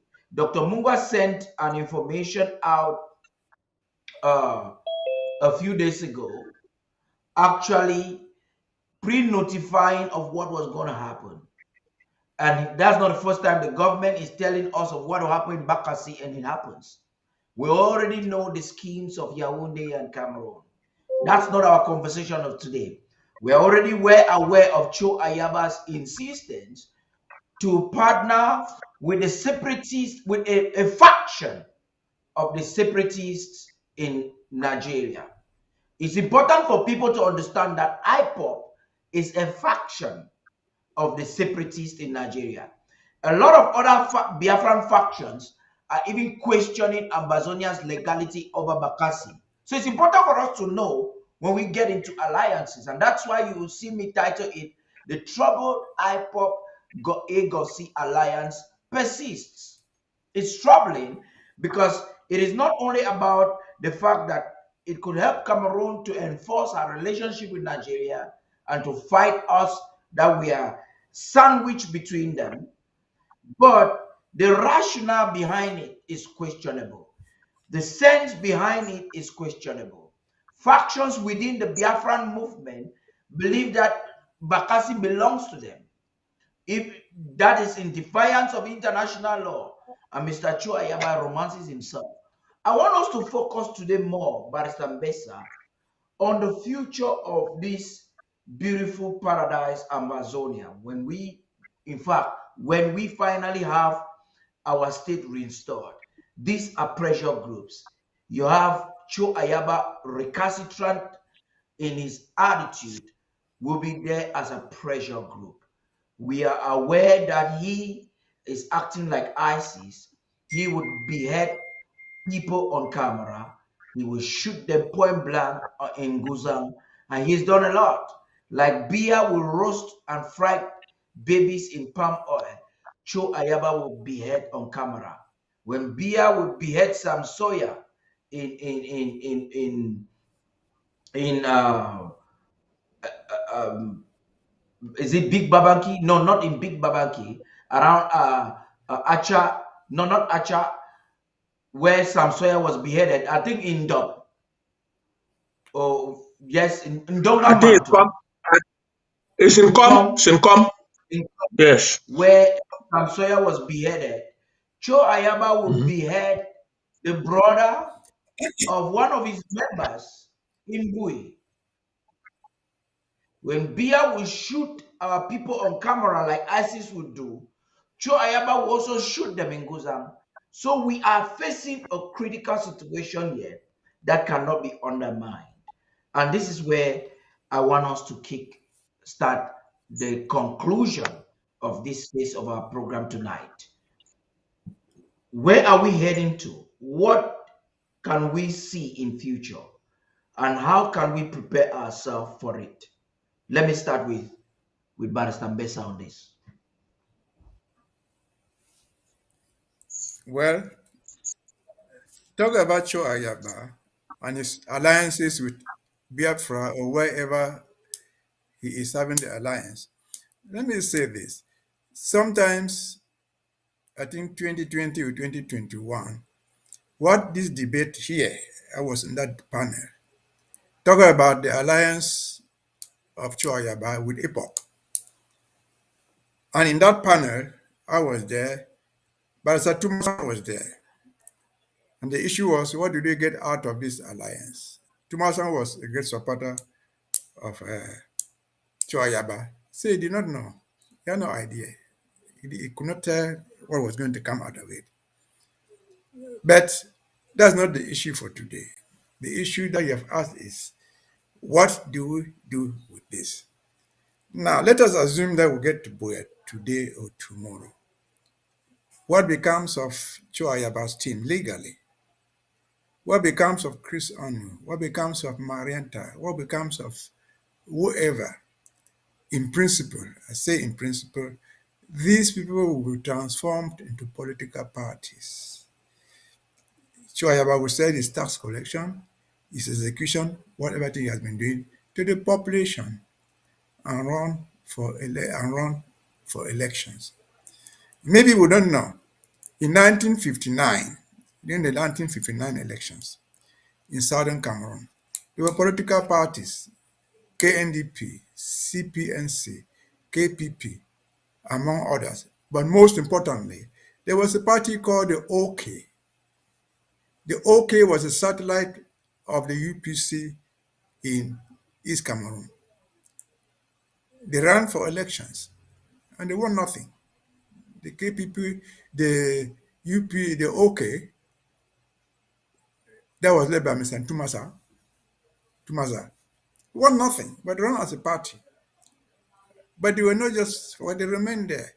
In the 1961 so-called Fomband Conference, the OK was also part of the delegation. They went there, there were two people from the OK. There was Mr. Pan Tumasa and Abel Mukong. So in short, these people become political parties, including this government. We will float a political party. We will sell our program to the public and see who wins the day. For now, I think the issue of an alliance with IPOB or whatever they call it is so disingenuous to us. The boundary line between Ambazonia and Nigeria to the west are so defined, especially in the ocean. They are so defined and they remain there forever. Whether it is IPOB having a country called Biafra or not, those boundary marks are still there. They are internationally recognized. They were recognized where called at the Hague. They will still remain the same. They will not be altered. And so I have no problem with Biafra getting independent if they choose to get one. But we are not the ones to help them get independence for me. And so what is important is for Ambazonians going forward to know that there will be democracy. Everybody will use your own coins. What you did during the 7 years, 10 years struggle, people will judge us from our own records. And somebody will win the election. That somebody, I think, I'm very sure, I believe 90%, that it will be this government. If we float the party, this government will win. And so since we cannot control Choayaba or anybody else, you remember, I think earlier today, I mentioned about the Canada pre-talks. In Canada pre-talks, they formed something they call the Big Five, or the Big Three. And among them was not just Choya, but Akwanga, who had left the fight in 2019, but he became a Big Three in Canada. It was the Big Three, the big people who had to decide. And so propaganda is different from reality.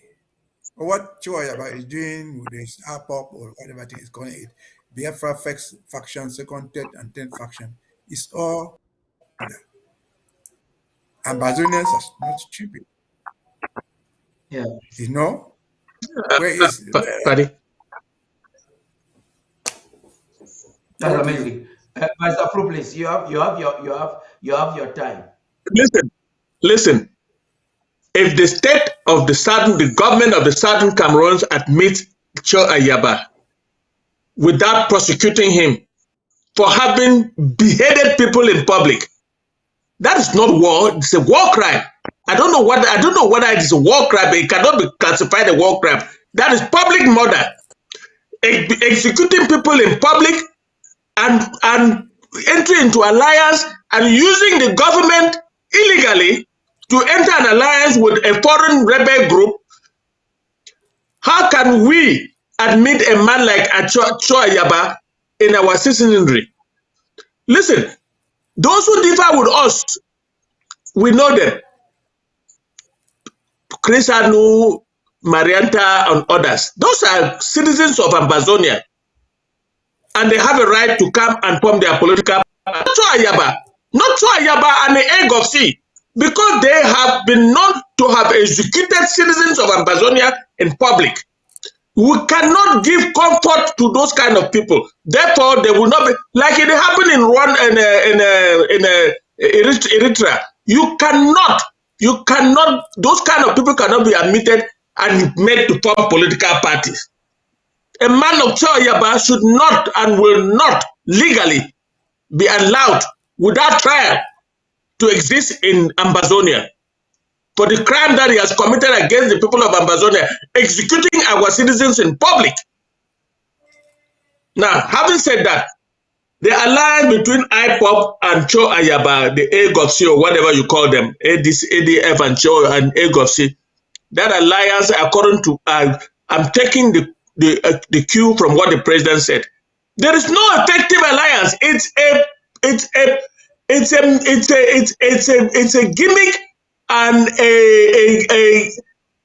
plan put together by La République du Cameroon for its proxy, AGOVC, to pretend to have to go and meet IPOB and have an alliance with them, and so that they can implicate all of us for having had an alliance with Biafra. The effect of that is that Nigeria will attack us. Nigeria will say, okay, we are now their enemies. But that has not happened because Nigeria itself knows that there is no such an alliance effectively. That is a ploy. And that IPOB, the man is even in jail in Nigeria. And there is no effective military alliance between Chaba and IPOB. It is a propaganda machinery put together by La République du Cameroon to influence Nigeria to get into to help fight us for them, because they have not been able to defeat us. That is what it is. There is no such thing like an alliance with IPOB. IPOB itself, they have been talking about having army, having this and that. Where are they fighting? Not in Nigeria. Where are they? You see pictures of people wearing military uniforms and so on, but they are not fighting anywhere. Where is that alliance operating? What have they done so far to actualize that alliance? There is no such alliance. There's no such alliance. They have claimed responsibility on certain atrocities that have been orchestrated in Bakassi, and they claim they did it. We've seen blogs in Nigeria actually reporting that a separatist Ambazonian group in alliance. I will come to that. I will still speak in Paddy. I will come to that. Let me tell you, that was a plan by La République du Cameroon, and seeing that plan failed and Nigeria has not acted, they went to another plan. They put up boys from their army, from DDR, and from other bandit groups, and put them. They went to Nigeria and assassinated a chief and killed so many people, so that they can put it on us. And Nigeria came up and said, Ambazonian rebels attacked a village in Nigeria. Investigations are still on, and Nigeria is not convinced. They know that La République du Cameroon is behind what happened in that village. And that is why up to now nothing has been done. We are not fooled by the gimmicks of Chaba and La République du Cameroon. They are the ones organizing all that. And Chaba has never fought any war. All he does is that he kidnaps people, take money, he goes to a village and takes people hostage and asks for taxes, they pay to him, and he squanders with his people, they send his own and divide their own. They are a group of bandits supported by La République du Cameroon. And because they are working for La République du Cameroon, all the arms that they use are arms supplied by La République du Cameroon. You go to Ashton, I saw 2 vehicles, 2 Hilux, and those are gendarme vehicles that were given to them. They painted it in a military form, and since then those vehicles have disappeared. Means La République has taken them back. Let me tell you, this is a proxy for La République du Cameroon, and they are working so hard to put us against Nigeria so that Nigeria can attack us and help them defeat us. That is what it is. There is no such alliance. It does not exist. And the president said exactly the same thing. It's a media alliance in actuality, and the same thing Barrister Mbesa is saying. It doesn't really exist in actuality on the ground. So that is just a scam that we are witnessing in our day. But no matter what it is, we come up on ABC Amber TV to debunk such falsehood and lies telling. Now we are concluding on this note. We started by talking to you about the Ambazonian movement this year.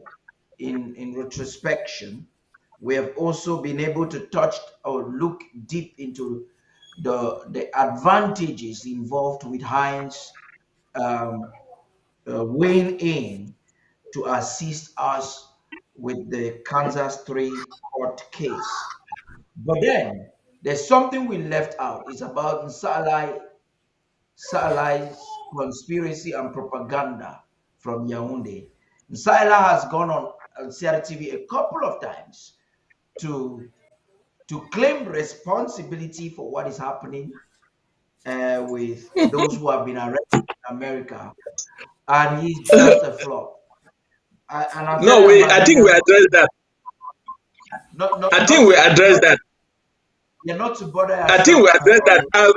Barrister Mbesa addressed that. That man is looking for money. He has played no role. He's looking for money. He's scamming money from La République du Cameroon. That's all. Okay, Barrister Mbesa, Barrister Fru, thank you very much. We're moving now to have a brief workshop.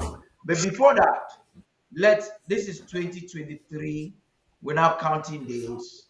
In less than, or in about a week's time, we will be concluding this very great year. And the president has twin events coming out. On the 30th, there is APRA, the Ambazonian Presidential Awards. And then also on the 31st, the president will be addressing the nation. Before we even talk about that, and you people give your final statement so that we move into the Zoom and do a brief workshop there. Let us find out from what we have here prepared, what is APRA. Right after that, we'll come to conclude briefly.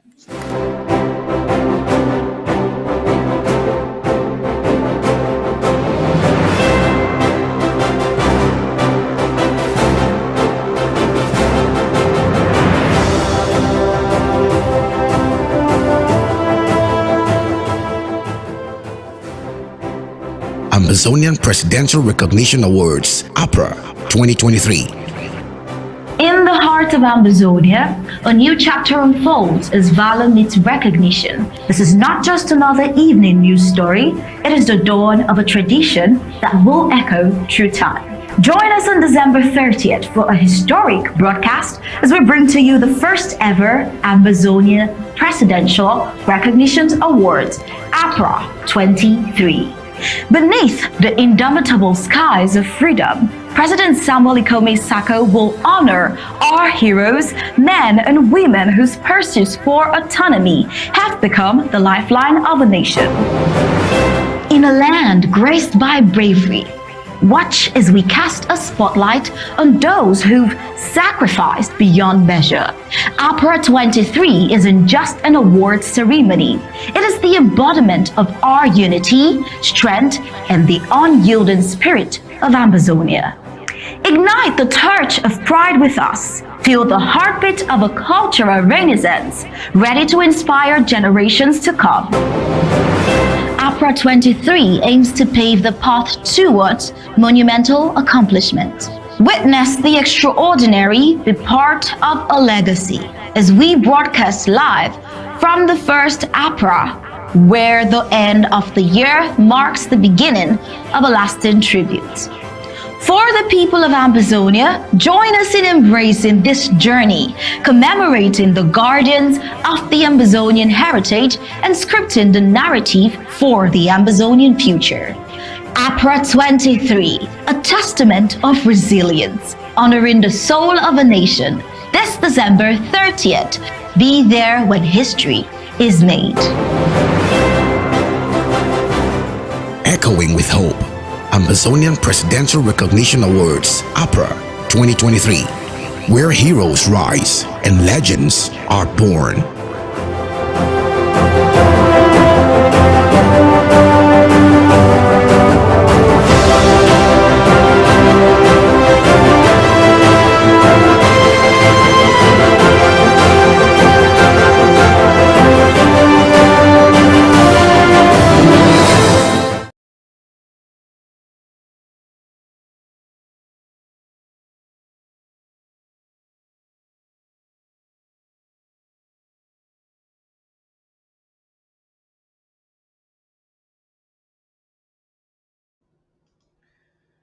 And right there, as you're watching on the 7th of December, history was made with our discussion. So that was history that was made, and Barrister Fru, you were there witnessing the President of the Federal Republic of Ambazonia signing into law. So the both of you have 90 seconds each to conclude this segment of our conversation so that we can move on. Let me take you. Yes. Okay. Barrister Fru, you can begin. Yes, Paddy. Today is the last session for this year, 2023, of our program, and I'd like to thank our people who have been listening to us all through the year, for the encouragement, for partnering with us to bring the events of the week to our people, analyze with our people, and keep our people abreast of the struggle. I think this year of acceleration has been a fruitful year, a very important year for us, and a lot is still to happen. We are waiting very patiently for the President's end of year message that will usher in 2024. Thank you very much for having me throughout this year. Thank you. Barrister Mbesa, please. Thank you for having us for this last session. Before I make my last remark, let me just say this. When I said the elections will be held, we know that they would. But for now, they will not just be held like that. There will be political parties. Political party will not just jump from the sky. There will be a law on that. That law, I don't know what it will be because I don't know it. But at that time, they will put out a law. It is not for me sitting here to say, whoa, we ought to form a political party or who will not be qualified to form one. But there will be a law, and I hope the law will take care of that. That said, we'll come back to this last session, which is wonderful. We're a year into the turbulence. And we have moved ahead in spite of the wounds. We have moved ahead in spite of the instead of the injuries sustained during the rebellion. We have moved on. And as I said earlier when I started, we're not here for a beauty contest. We don't like to compete. All men don't compete for beauty. All men compete for ideas. Moving forward in 2024, let all Ambazonians be resilient. And again, I said and I repeat, anything that comes up 2024, that mentions the name Canada, take it with caution. We've had Canada 1, we had Canada 2, we had pre-talks, we are now the so-called secretariat, all products of Canada. So as we move on, we see Canada think twice. We see Canada think twice. And as we move on again, let our brothers and sisters who are not with us, for whatever reason, own what they have. Let President or Comrade Christian own his registered IG with the Justice Department. Let him own his department, the Ministry of Foreign Affairs, wherever it is, and produce out of it. Let him own his identity cards, his passports, and bring it to win the war of independence.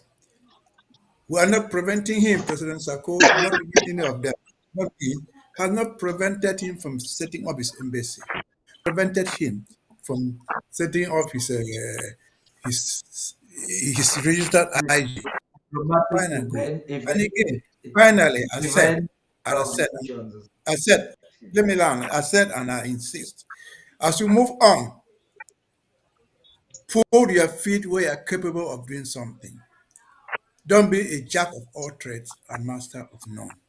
And I mentioned, and I repeat again, my dear friend, Mr. Sama Thomas, I don't know you, but cut your coat according to your size. Don't do everything, don't claim to know everything when you know nothing. For example, you say if it was necessary to become a government, they would have reinstated the Muna government. Where does the Muna government fit in this? Absolute ignorance. Absolute ignorance. So, and you said again, you have said many times, that's why I'm insisting on it. Say Barasanso does not know anything because he's practicing, if he knew law, why would he be practicing in the civil law jurisdiction? I say, well, you don't need to tell him that. Go ask yourself, Mr. Sama, why Akere Muna, why Ben Muna, why Dr. John, who were all set up, practice for more than 20, 30 years in the civil jurisdiction of Cameroon. So if you don't know, you don't know. I cannot know what you don't know. You are not a lawyer. Stop trying to vet lawyers. If you are a cowboy, drag cows. It is your best thing. A cowboy can still do something good in this revolution. And so don't buy more than what you can chew. Coming on TV, call it ABS, only one talking, is cheap. But getting the facts right is difficult. Thank you for following me. I hope over the last 1 year, at least somebody has had something to learn from our presentations. At least we have given you some guidelines. If you did not like everything, take what was good for you. And with that, we shall go into 2024. We will never go to 2025, but 2025 will be in the United Nations. It will be a country. So we have not more than 12 months to go. Listen to advice. And our brothers who want to engage Yaoundé, don't just say, I'm engaging Yaoundé. Know who is Yaoundé. Know who is Yaoundé in the set of things. It's not every messenger who comes from Yaoundé who is a minister, who can bind the Yaoundé. It is every minister who can bind it today. So know what you are doing. If you don't know, ask. We don't have any special knowledge more than this. But experience shows that some of us never knew who Yaoundé was. Posisiku taking a drink at the Mvolier, Bishop's house. with some criminals, investigators, is not talking with the Queen of Cameroon. That was a lie. You have realized that. And so, as we move on, we have faltered as Ambazonians. We have faltered as individuals. We must learn. We must move as a team. We must overcome. I hate nobody. Yeah. I hate nothing. Our only goal is success. And remember, the slogan has said, we shall fight till the last man standing.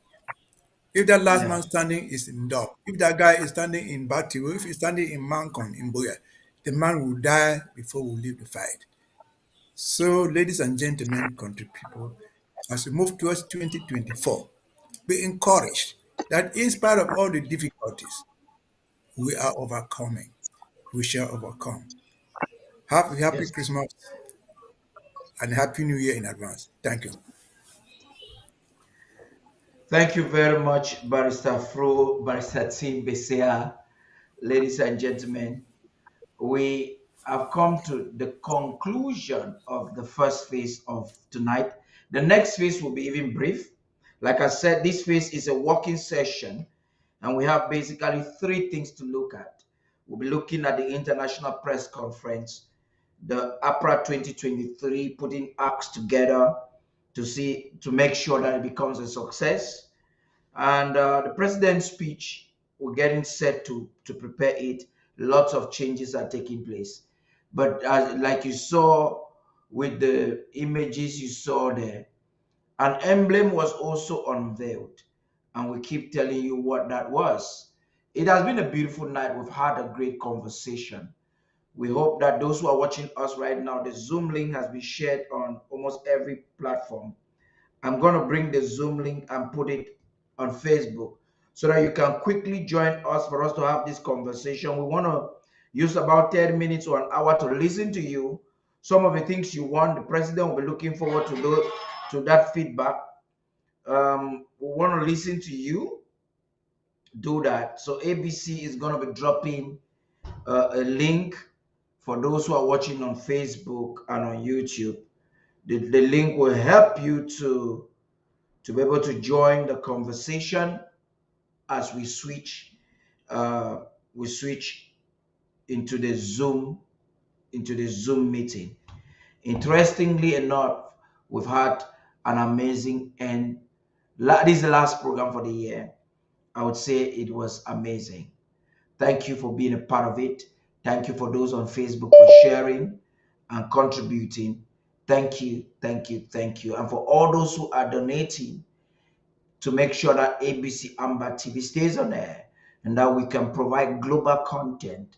Thank you, thank you, thank you, thank you for all club members, early club members, patrons, all our partners, all those who are hosting programs. I want to especially thank Barrister Tim Besea, Barrister Fru, all of our partners and commentators, all those who come all the time.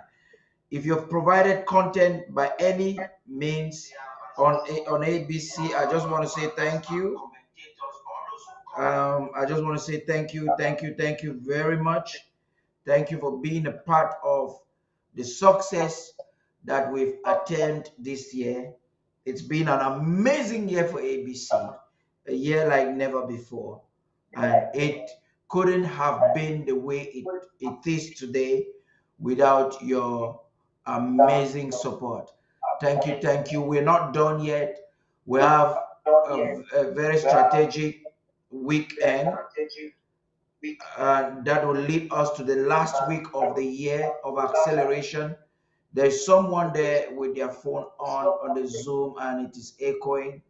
I would have to just mute you. Okay, thank you.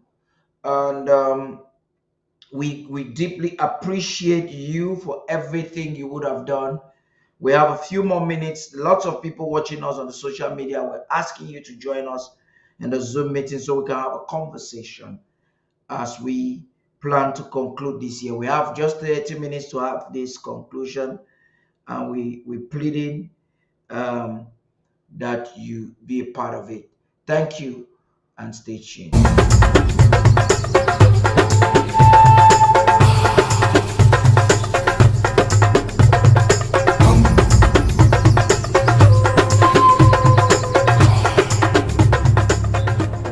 Sovereign silhouette, the emblem of Ambazonia.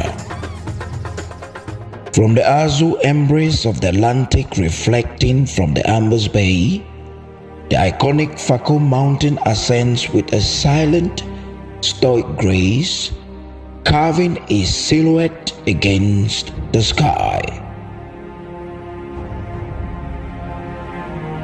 This towering sentinel is more than a geographical marvel. It is the heart of southern Cameroons, the stoic guardian of Ambazonia, a symbol steadfast as the unyielding spirit manifests in the unity of the land's 13th counties. Encircling this earthen spire, a dove of peace edges its arc, untouched and serene. As it soars with wings unfurled, it casts shadows upon the land, each feather a brushstroke of tranquility.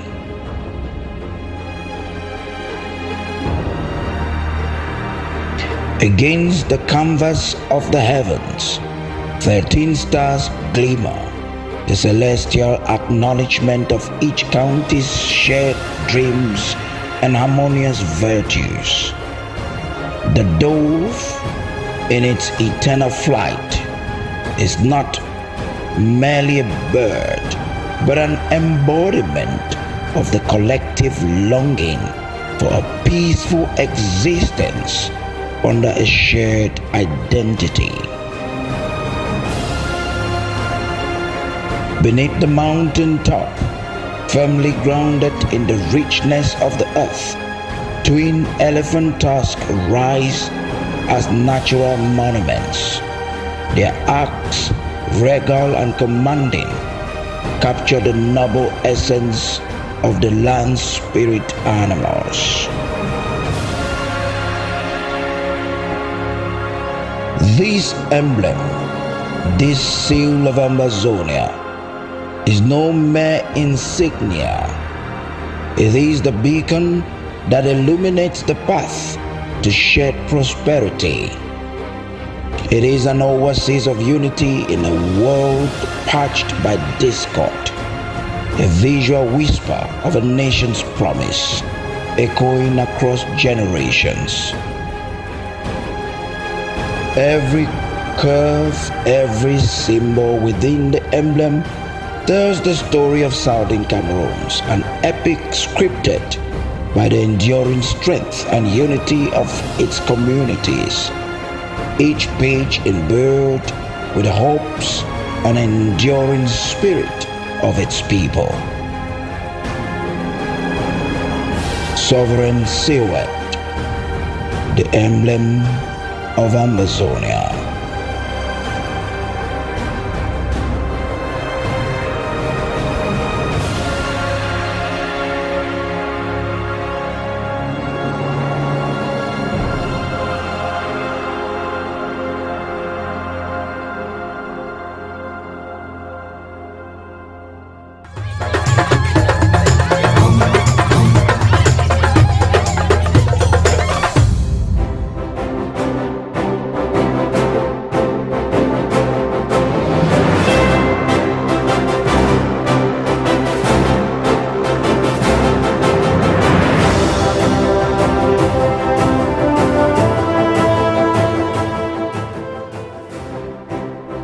Ambazonian Presidential Recognition Awards, APRA 2023.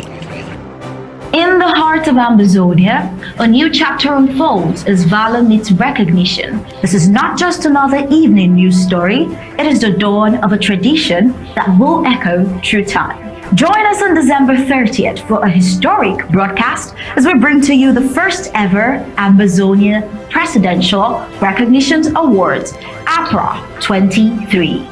Beneath the indomitable skies of freedom, President Samuel Ikome Sako will honor our heroes, men and women whose pursuits for autonomy have become the lifeline of a nation. In a land graced by bravery, Watch as we cast a spotlight on those who've sacrificed beyond measure. APRA 23 isn't just an awards ceremony. It is the embodiment of our unity, strength, and the unyielding spirit of Ambazonia. Ignite the torch of pride with us. Feel the heartbeat of a cultural renaissance, ready to inspire generations to come. APRA 23 aims to pave the path towards monumental accomplishment.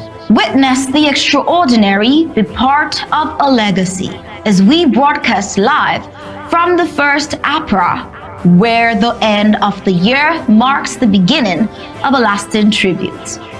For the people of Ambazonia, join us in embracing this journey, commemorating the guardians of the Ambazonian heritage and scripting the narrative for the Ambazonian future.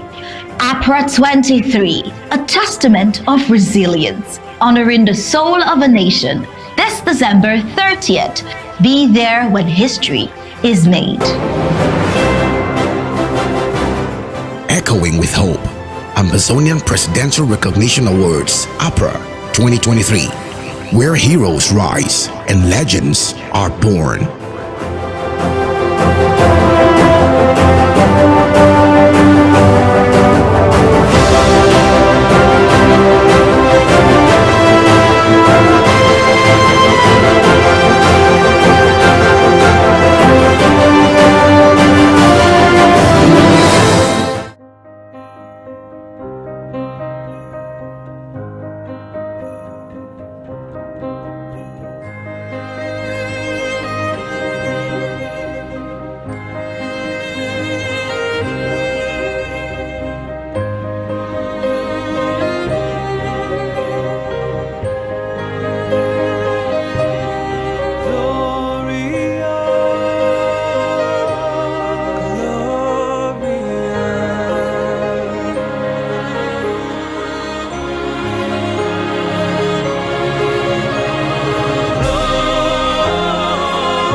Wishing all the people of Southern Cameroon, Ambazonia, a Christmas filled with hope, peace, and the warmth of unity in the face of conflict.